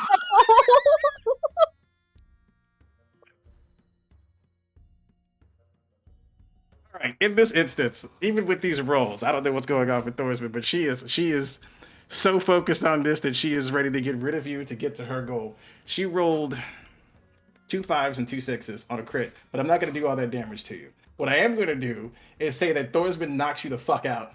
Bring me back to the food table. Okay, so if I see that, Kate is like, Kate is having the time of her fucking life. She sees Jacko get fucking knocked out, goes over to him and helps him up, and like does a cure wounds or whatever, and Back like up. helps him, stay conscious. Okay. He's conscious, but like once he comes to, like, Thorsman's already over there trying to talk to the half-orc. I need more drink. And head to wherever the punch bowl is. No. Yes, drink more. So, with this, the night gets hazy for a lot of people. And sure, there's a lot of fucking going on. for a lot of people. I will say things begin to settle down around 1 o'clock, 2 o'clock. Right, the party doesn't go After all an night. hour, I should mention, it wears off unless you get more. Yeah, I mean, the people are going back. No one knows the source of this. So there's some people who are going back and getting drinks, right? There are those who have left early enough to go do what they do. Like Tanis and Marquette are gone. Arthur and Amara are gone. The Chamberlains are gone. I would say Listol is gone because what I was going to do during the charm effect was go back to my room with my tools and use my channel divinity to start sculpting a sculpture of Valos. Oh, that's Aw. sweet. Okay, I'll give you that. Dragomir and Corvin? Well, so I was gonna say, Core is he puts on like an outward appearance of knowing how to talk to people, but when it comes to let's say love life or infatuation, he is super fucking awkward. So yeah, Dragomir catches his eye. Dragomir very much catches his eye, but he's like, oh fuck, like what do I do? Do I go talk to him? No, that's gonna be weird. Wait, do I just like I am? No, he's definitely like gonna catch my eye. No. So he's just like he wants to go talk to him, and then he just keeps staring back at his plate of food, and then like does an awkward glance over to the steam table. Oh, are you just doing this like out in the open? I was just like, yeah, no, I'm not even like really hiding it. So next to you, you notice that there's this couple. They're like, dude, just go talk to him, man. Who knows what happened, man? I didn't even know this guy like 20 minutes ago, and I've already guessed him.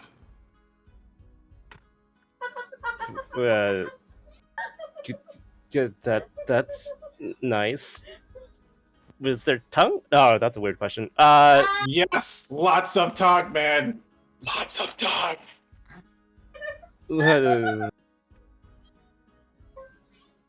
And Cora just turns fucking, like there's Asian flush, right? There's like worse than Asian flush going on right now. Not sure what Dragomir's doing. Dragomir, what you up to? Dragomir has his arms folded or his elbows resting on the table with his hands clapped together, throwing stares at Core, not knowing how to approach. Oh god. Oh my god. Oh no. This is how awkward it's gonna get. Cora's gonna close his eyes and meditate and ask his friend, what do I do? Actually, you know what? Hold on. Before I answer, let me roll. Oh no. Oh no. Okay. Even with the advantage, what's the name of the patron again? I keep forgetting. Ydzira. It's Zira. So, I mean, through the history between you and Ydzira, you know that occasionally they will succumb to the same influence that you do, right? Like, it doesn't happen all the time. Whenever you get drunk, sometimes they get drunk, sometimes they don't. They failed this check. So there's a weird communication now happening because like Izmir is sort of like the deity, but the only person that they seem to have laid eyes on is the sprite that is smacking Morris around. So they're just like, look, man, do what you need to do. I'm trying to do my own thing right now, okay? Oh, fat lot of good help you are. Okay, Corvin's gonna just fucking stand up, lock eyes with Dragomir. Oh shit. He's gonna do the the spit in the hands, kind of like brush back the hair. Oh my god. Yes.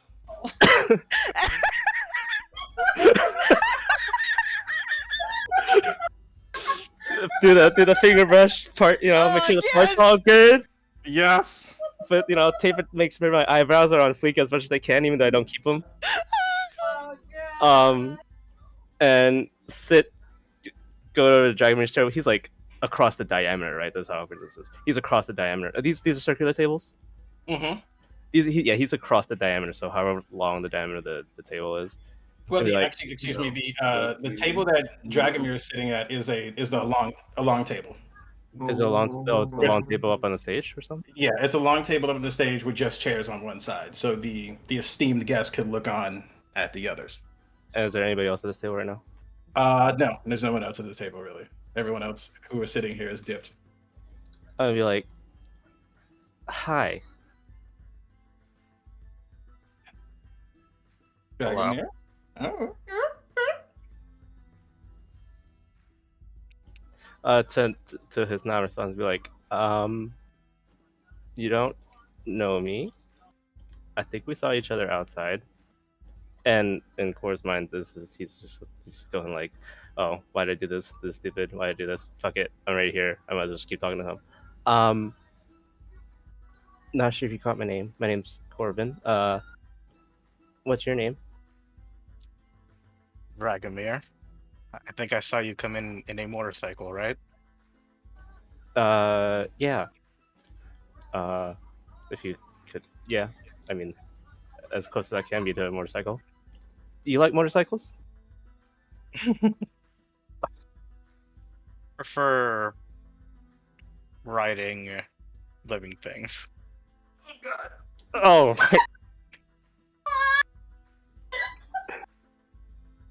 my. Core turns even brighter red. Yeah, at this point, he's like having to fight off like slight nausea.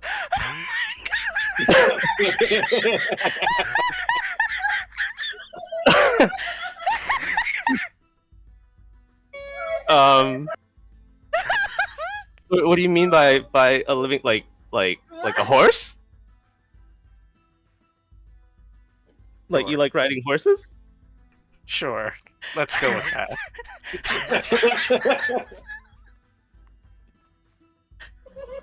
That's cool. I've ridden a horse before, or two, when I was younger.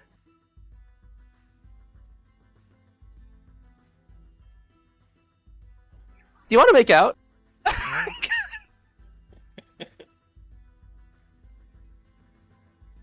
Sure. I've been hoping you would.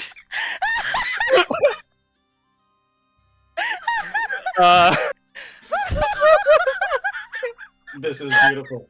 This is so much better than I expected. And ladies and gentlemen, this is why Rise fucking one shots last more than one day. You're welcome. So Fortunately, I did not have enough alcohol for all this. so wait, is Dragomir's room a lot like in the same chain of rooms as the rest of us? Yeah. For clarity, you guys' room, like there's 10 rooms on one side, 10 rooms on the other side of the hall, right? 5 rooms on each side of the hall, 40 by 40 rooms. So even if Dragomir is like on the other side, it's really not that far of a walk between one side of the hall to the other. Hell, if you wanted to do a fucking acrobatics, you could probably jump up or down to the other balcony if you wanted. But yeah, you guys like are in the same. The Core would rather not die today. Acrobatic sounds fun. Like, do you wanna go my room, your room? Doesn't matter. Let's go to your room. Roll a flexibility. Old. Is that even a thing? No. No. All right, we'll go back to my room. I'm so happy. I'm just sitting there eating my food, watching people. All right. I'm people watching. So the Okay, night goes remember this. on. People begin to go to their rooms. People begin to retreat into their rooms. Um, Dragomir and Corn, like once this thing begins to wear off after like an hour of fooling around or whatever the fuck you do. Um, do you go back to your room or do you kind of stay awkward with each other for the night or what? I go back to my room. Okay. It was a one night Um, stand.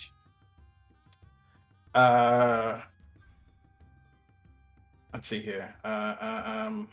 Listel's making his carving. After your first hour of carving, Listel, what do you do? Okay, yeah. I mean, after an hour, I'm fucking done, and I'm like, why the fuck did I make this? Beautiful.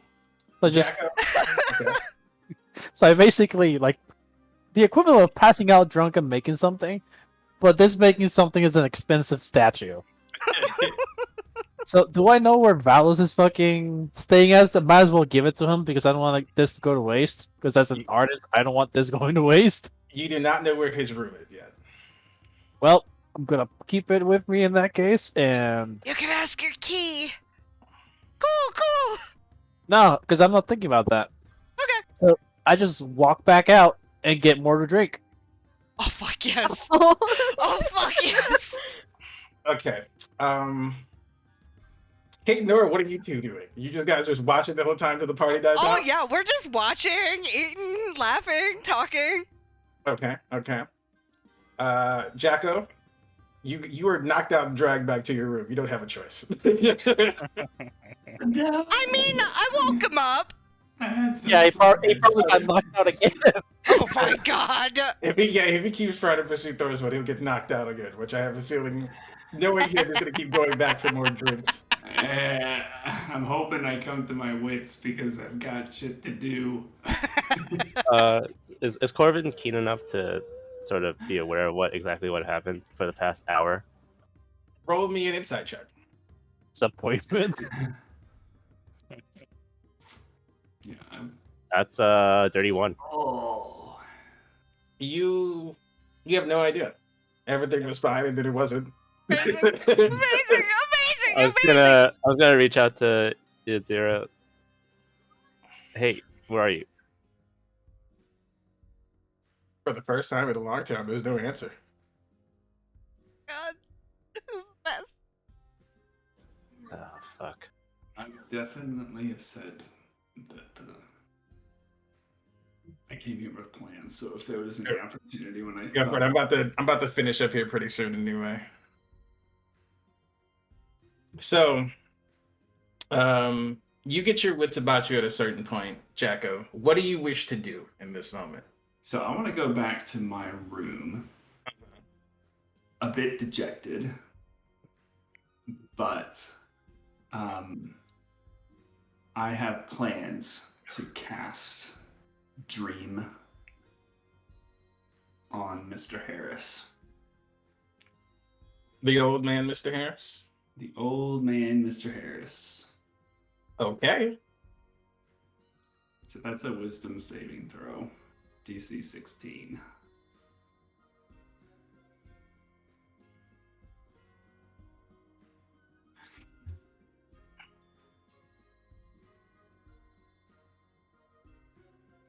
Is that done right now? No, that is not. Creatures Sorry. not to you. Oh. I just want to make sure what this does before I let you know what's happening. Yeah, the wisdom saving throws later, actually.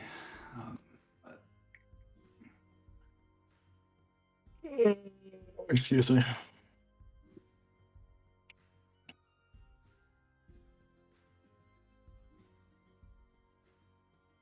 Okay.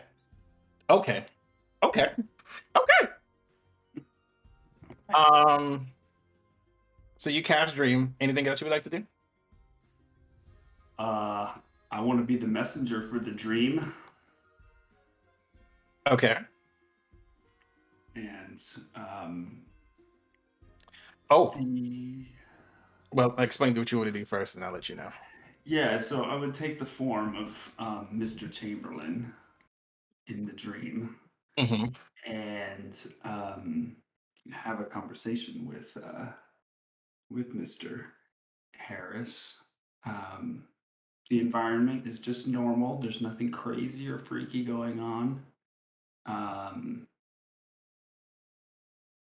and Mr. Chamberlain in the dream says, "Quite a party tonight, wasn't it?" Now, interesting order of business here. Uh, Mhm. Going into his dream as the messenger, I'm gonna need you to roll a wisdom saving throw. Oh, shit. Ooh. Does this happen to be a magical effect? No, this is actually not magical. 19. 19. So you don't get the drawback of it. Not mentally or anything. But soon as you present yourself to Mr. Harris's dreamscape, something weird is already happening here.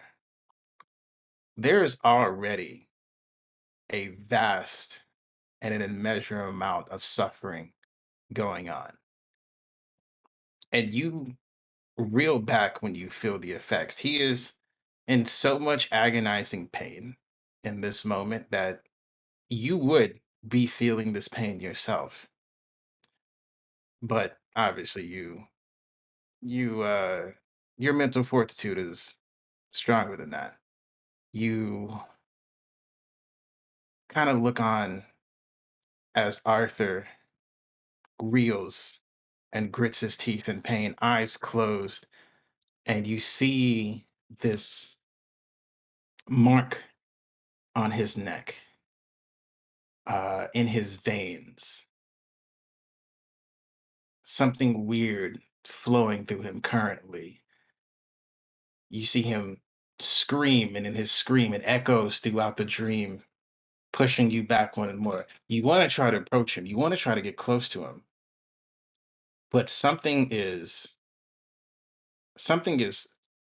hurting this man, so much so that he is feeling it in his dream. Body wreathed in pain, scalding pain. You can feel it, but again, it doesn't hurt you. Now, you can choose to stay here in this dreamscape, but I will warn you, the longer, and you would know this, the longer you stay here, the more you may succumb to the effects of his pain.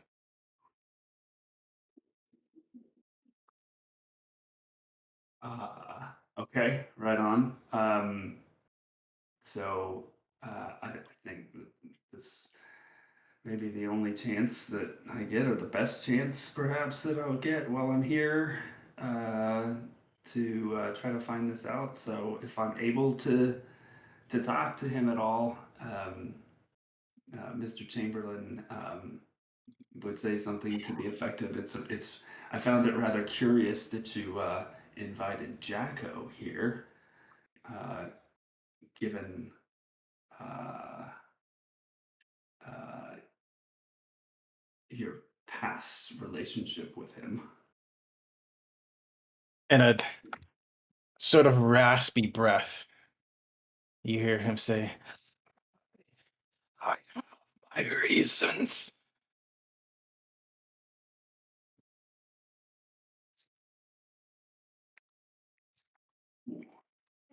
What what reasons? I will roll, see if how honest he's going to be. Um, his voice again, raspy. Jackal, uh, maybe a bumbling fool, uh, but he's no enemy of mine.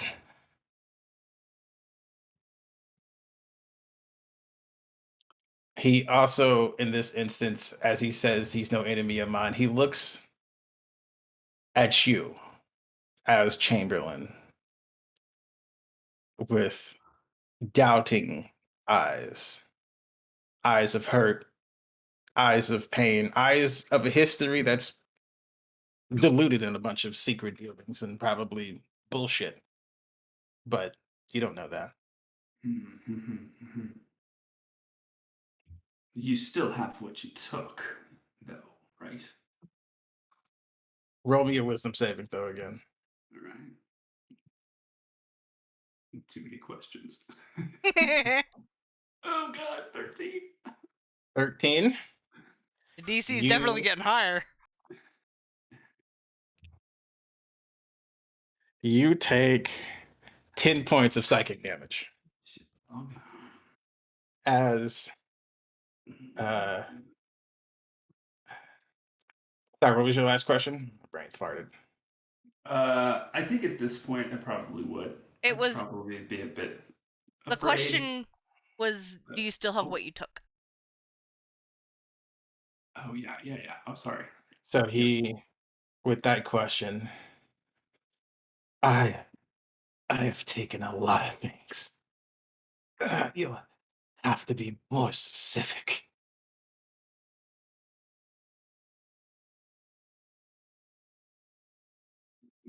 Yeah. Okay. I think I'm gonna duck out at this point with the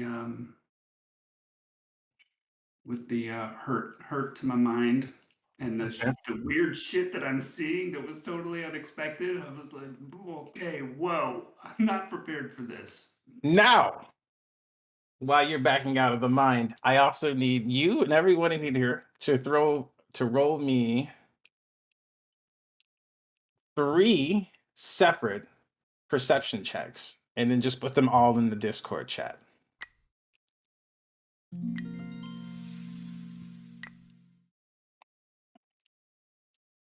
Lily, Yep. I need 4 from you. Neat.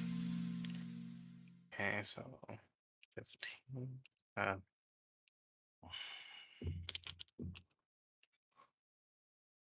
Perception. Oh,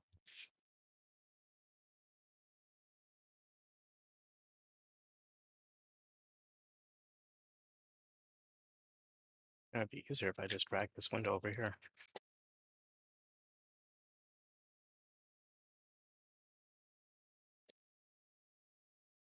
Boy, Kate and Nora at the top of their game.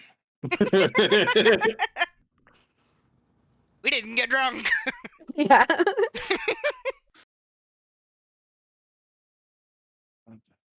Yep.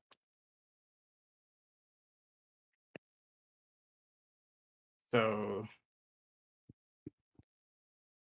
Dragomir, Nora, Listel, Kate. At some point during the night, you can't help but feel something staring at you, in a sense. Um, you kind of look around the room. You don't see anything. You just feel as if someone is staring at you. And this happens at various times during the night. I will say that this all doesn't happen at the same time. Um, what do you wish to do? I'll first start with Kate as the highest roller. Like to sense something? Yeah, like in this moment, Okay, okay. your spidey senses are tingling, and you feel some eyes upon you, but you don't see anything. You don't hear anything. Hmm. Have.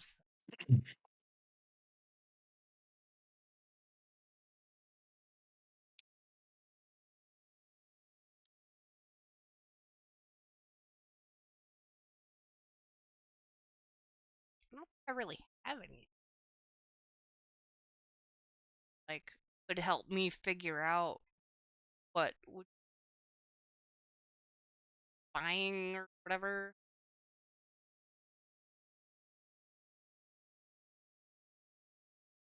Yeah, I don't really have You can physically get up, look around. Well, then yes, Um, I would like to get up and look around. Roll me an investigation check.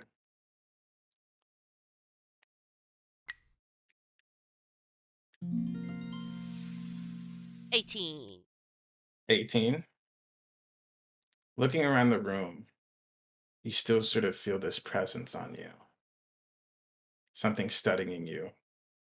Something looking at you with not ill intent. You don't feel threatened. It just makes you uncomfortable. And as you sort of look around the room, unable to find the source, you kind of look at the front door to your suite. And before opening it, you sort of get this instinct to look through sort of where the keyhole would be, right? Which it's from studying the doors earlier, like this has no use. This is probably supposed to be sealed off. But as you take a look through that keyhole, you noticed one red eye staring back at you, Okay. unflinching.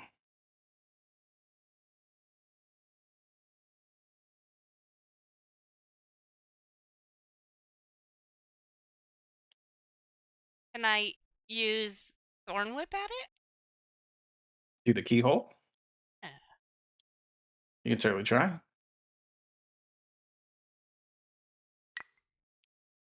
I would say, what is Thorn Whip? You trying to like pull a whip through the keyhole? It's it's just a long vine-like whip covered in thorns that lashes out at your command toward a creature in range. Make a melee spell attack against the target. Yeah. We'll save that in a Okay, sense. okay. I will say that you do cast the whip, and you feel your magical essence sort of whip out to the other side. But as you do, you don't feel it grab anything. You don't feel it impact with anything. But once you see it strike, the moment you blink after the fact, the eye is gone. Hmm. Okay. Good to know. Uh, Nora, you're up next. You also feel the eye of something upon you. I guess I quickly glance around the room. Roll me an investigation check. 'Cause 8. I would assume you would get up. You don't even know the source of where this is coming from. You just know you feel very uncomfortable sleeping in this room in the moment. Eventually that discomfort leaves you. Can I leave my room and go to like Kate's door since it's beside me? Yeah, you can certainly do that. Okay, so how long would you say after I felt this thing and then looked through the keyhole? How long after that would Nora be coming to me? Or would it be like around the same time? It would be much later. I would say about an hour later, Okay. where Okay, Nora would come into your room. before I go to her door, I'm gonna look like around the hallways real quick just to see if I see anything or out of ordinary. The halls are clear and silent. Okay, I immediately go to her door and I just start banging on it and knocking on it and going, Kate, Kate. Okay, I open the door. Going on. I quickly like wiggle my way in and I tell her like, listen, I don't know, like I I don't, this immediately place is weird. when she slips into the room, I shut the door immediately. And I put like a little flower through the keyhole.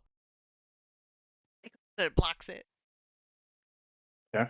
Flower? What flower? Like why huh? I just druid crafted a flower through the keyhole. Okay. I panic and I kind of just like grasp your shoulders. I'm like, I think there's something in my room. I just got a feeling something was staring at me and this whole place just I don't know, something about it, man. I did wake up a few hours ago and I felt a presence as well. And when I went to investigate my room, I saw something at me. Oh, What? an eye. An eye? I tried to grab it, but it disappeared. Oh my. I tried looking, but I didn't see anything personally. And like before I knocked on your door, there's nothing in the hallways or anything. Well, you can stay here tonight. We'll be safer together. Yes, I agree. Next, Dragomir. Actually, you know what? I'm gonna do yours in series because there's a reason behind that. Listel. Yeah. You too. It's not strong. It's almost. It's not like you definitely feel something burning in your back that something's looking at you, but you sort of feel like you're being stared at in this moment. And I'll do the same thing everybody else has been doing. Roll me an investigation. 15. 15. Mm-hmm. As before, you look around the room.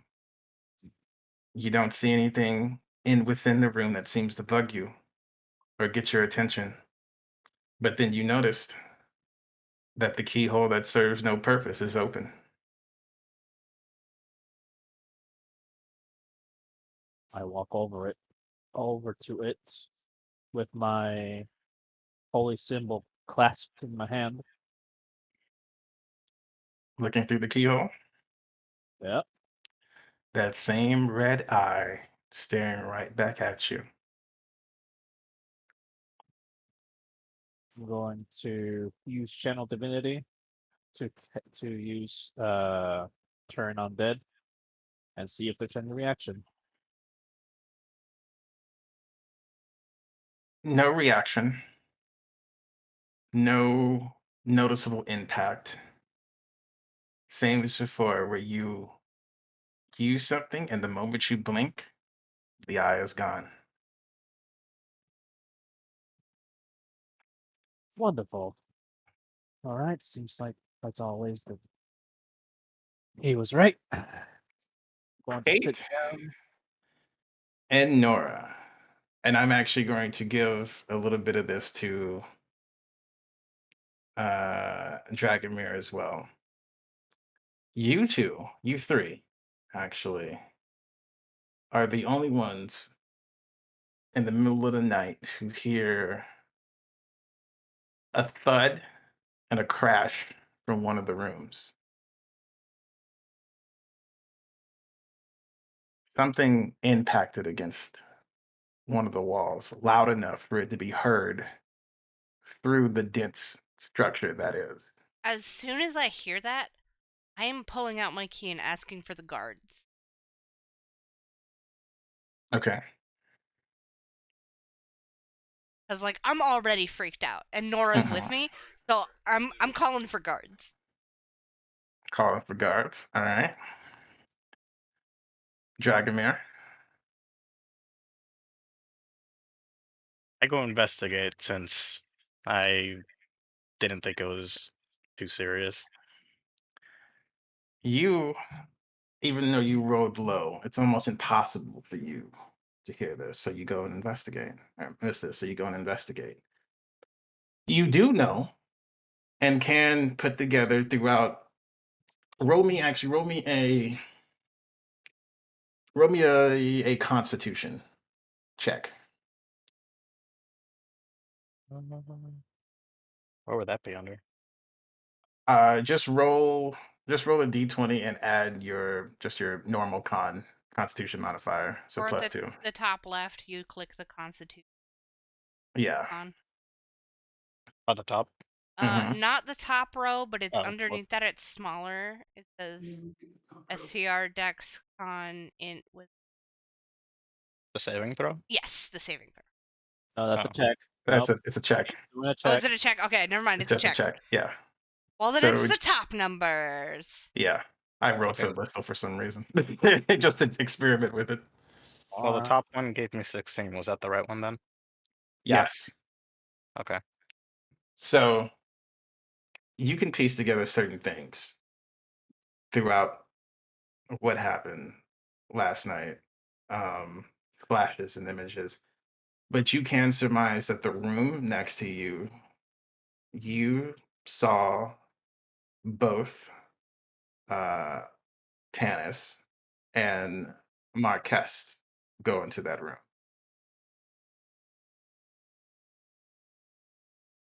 So you can still choose to investigate knowing who's in there. Yeah, I'll investigate. You're just gonna go knock on the door. Yep. As you knock, there's a voice that comes to. Hello? Hello? What's with the noise?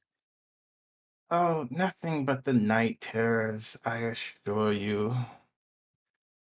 They get quite violent after heavy drink. Hmm.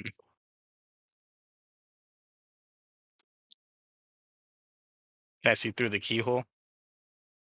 You can? I will peep it.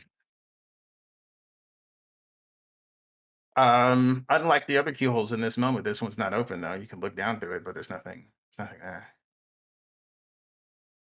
Like you could tell that there's some sort of weird mechanism there that's blocking it currently, but can't quite get a vision through. I will say give me an insight check though.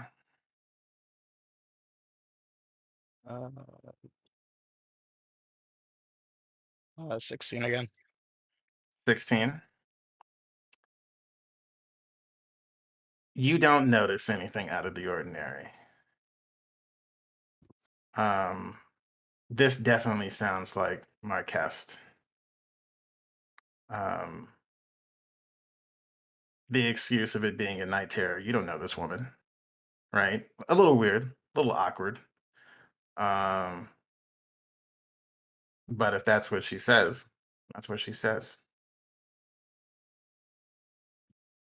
Mm. All right. I guess I'll just shrug it off and head into my room again. So, in short, at a certain point, the guards do begin to come to your call, Kate. Um, but they don't seem really bothered by anything. They come in, they knock on your door, or they come over and knock on your door. And I tell them what I think I saw. I mean, I tell them that I heard a loud thump, and I ask them to investigate. loud thump at this hour, given what happened at the party, it could be anything. People will banging. And you said there was a red eye in your keyhole. Are you sure you're sober? I didn't have anything to drink. I am a druid. I don't partake. I find that peculiar. Everybody got a little drunk last night. We observed most of the people got drunk last night. But we will do our best to investigate this. I Uh, also add to her thing about like why I felt like I was getting stared at in my room too. and they sort of confirmed that you were in a different room before coming in here. It's like, all right, well, we will keep our eyes and ears open. Would you be safe if we kept one of our soldiers out in the hall? Please. No, very well. Mhm. You see. Also, who left? Oh no,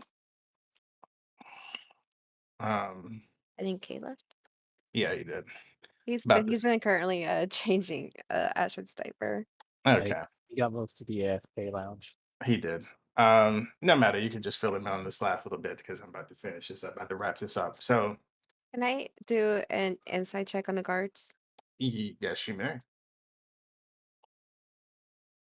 thinking? I didn't even think of that. 19. 19. The guards don't seem like as alert or like invested in this issue as you are. They like don't really believe you, right? It was a party. There's a lot of things happening. Kind of skeptical of the story, but as one of you requested guys stay here, the the leader of this trio is like, Brooker, this is you. You're staying up. I need to go to sleep. I've had too much to drink. Brooker's like, oh, why me, man? Can't it? No, it's you. You're the newbie. You stay up. You guard the door. Ah, man, whatever. It makes so- me feel better, and then I go back to my room. So, heading into the night, Dragomir, though you went to invest invest in the noise that you heard, though you and two other people heard this bang in the night, you and a few other people felt this red eye staring upon you. It lingers a little bit, and you ponder on what could be and what you've missed.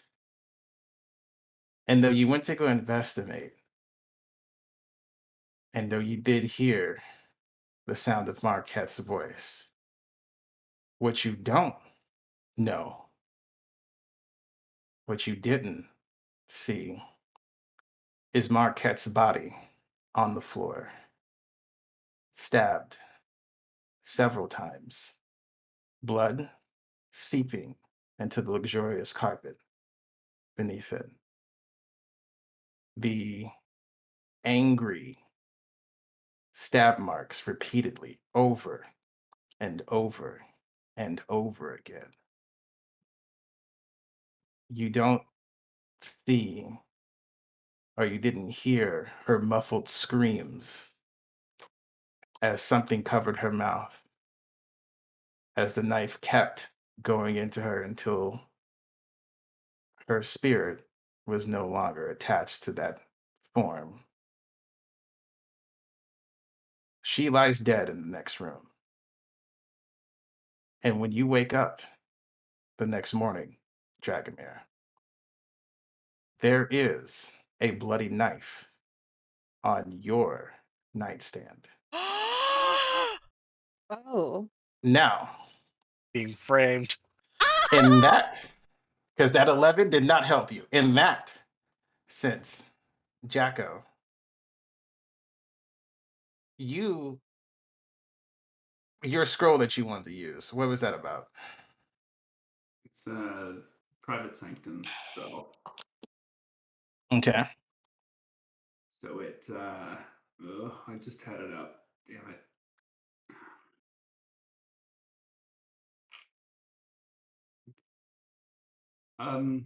Yeah, just put it on the boundaries of the room. It no sound in or out. I would make it so people wouldn't be able to see in. No divination, no teleportation, no planar travel. That's about it. Okay. You do that. Now, does this stop physical eyes upon you? Yeah, and any kind of thing powered by divination magic. No, this isn't divination magic. He's- This should just be an he's eye saying, looking at you. Like actual people looking at you, Chief. Yeah. Yeah, like people looking through the keyhole at you, like a person do. Yeah, you wouldn't be able to see into it. Okay. Well, that will work out in your favor, I assure you. But what doesn't work out in your favor is the lingering nightmare that you can't seem to shake after trying to jump into Arthur Harris's dreamscape. The pain that you could have felt, the searing pain that you saw on his face, as something seemed to like it was eating away at him, almost ripping him apart. Um, And when you try to sleep, these nightmares stick with you. And when you come to in the morning, your room is ramshacked. Not by what seems to be physicalness, but something like around your orb. How big is your orb, by the way? Actually, sure I can ask. My orb. Yeah, you're like your scroll, like your sanctum. It would just be on the all around the cube, basically in the interior, covering the entire interior of my room. Okay, well then, no, yeah, your room is actually fine. Then it wouldn't be ramshacked. Um, yeah, it's just the nightmares that would haunt you. So long as my room isn't bigger than 100 feet on one side. Yeah, no, your room would just be in normal, but the nightmares stick with you and will continue to stick with you. And for now, that's where we will end this session. Oh man. I am so glad I asked for that guard. Oh boy. Oh, So the The guard is still alive. I want more. I know. Doesn't have. Oh. I am so glad that you guys turned it into a good, happy moment because it's about to get dark. Yay! I like dark. Same. I liked playing with my files of love. Also, was That great. was Liza, because fucking epic. I'm stupid and I Mhm. wasn't reading my abilities. Would stillness of mind snap me out of it? Let me check. I'm not I sure mean, what stillness of mind does, but we can find out. Stillness of mind. You can use. Why can't I just make that go? You can use an action to end one effect on yourself. You have to be. You have to be active. Like you'd have to be awake. It would if you're conscious, right? I meant like the potion that we all drank. Too Oh, late. yeah, Yeah, I it know. probably would have. I just wanted to know now. Yeah, it probably, yeah, it definitely would have. I mean, Let's for just that, say you didn't know it was happening. no, yeah, for that one, you would have been you would have needed to be aware of the effect, and since you went along with it, nothing seemed weird to you or out of character to yourself that you would have caught. So you would have not been able to acknowledge that you were under a charm effect until it wore out. Then you realize you were on the charm effect. Also, I really appreciate Listel going back for more of the drink. Look, after an Yeah. hour of working and not knowing what happened, you're going for another one. I'm gonna Actually, think Rise that Away would, set a wake up call on my key for the tour in time for the tour in the morning. okay. I mean, to be transparent, I don't think anyone's going anywhere for a hot minute, so you definitely Yeah, I have don't time think for that a tour. tour's happening. No, the tour is definitely still happening. It's a business. Of course, they're going to let the tour Oh, okay, happen. okay, But okay. no one's allowed off the premises. I do have one thing I'm gonna ask because I learned something while we were all at the dining room table. I'm going to, after the whole eye thing, I'm gonna basically shrug at it because it would have been like, well, that doesn't concern me right now. That's not what I'm here for. So I'm going to attempt to divine intervention, specifically asking for a direct location of the power source that we all saw, and see if I get something out of it. Or the star or the fusion star or the grand star. Uh, it would be the Fusion Star because that would have been the newer product, right? Well, Yes. quote unquote product. So I will leave you with this: the fusion star itself. Looking for it. The mass and the size that is displayed on the screen that you saw, right? Looking for that particular one doesn't seem to render any answers, right? Like I expect that you're probably looking for something down in the basement or some sort of workshop, right? Yeah. You don't. It's weird because you're expecting for the view to take you down into the basement, down to the first floor, down into the grand elevator, down into the basement, into the great workshop. Before you continue, reminder that divine intervention is the one that I have to roll percentage dice. I'm giving you this. Okay, just in Okay. case.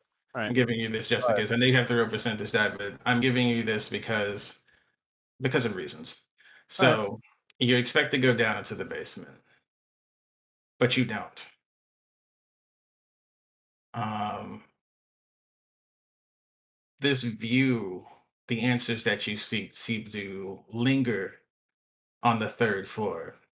And actually, though you expect to even leave your room, to have this view leave your room, your vision seems to smash against the wall, which you can surmise that these walls, as you were part of the construction, are probably covered in some sort of divination magic anyway, Mhm. right? So it doesn't allow your vision really to protrude or pierce through the wall. But there's an image, an outline, a person, alive or dead at the moment, you're not sure, laying in a bed. And though you can't quite see the precise location or who it is, just this really crude outline of them, there's a source in them that seems to glow. And that's what you're left with. Okay, and since I'm a builder, I would probably be able to ascertain a little bit. It won't be too much information if everybody's a medium creature, but given the outline and given the bed, would just say I would be able to distinguish if it's a small, medium, or large creature. It's a humanoid creature, like a definitely a medium humanoid creature. All right.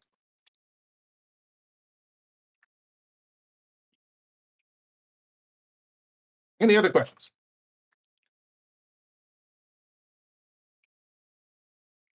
Take that as a no, Scotty. That's a no. All right. Well, if everybody's cool for next Friday, we'll meet up next Friday. Yep. I don't think Mhm. it's gonna change anything, but I will be at my brother's for the weekend. But I'll be using his computer to hang out with you guys. I'm That gonna go was take care of Doggo. fun. Yeah, Alright. I do have a I gotta do question. the same with mine. I do Thank have a you, question, Rizzo. Rezo. How many of those potions did I use? Did I use all of them?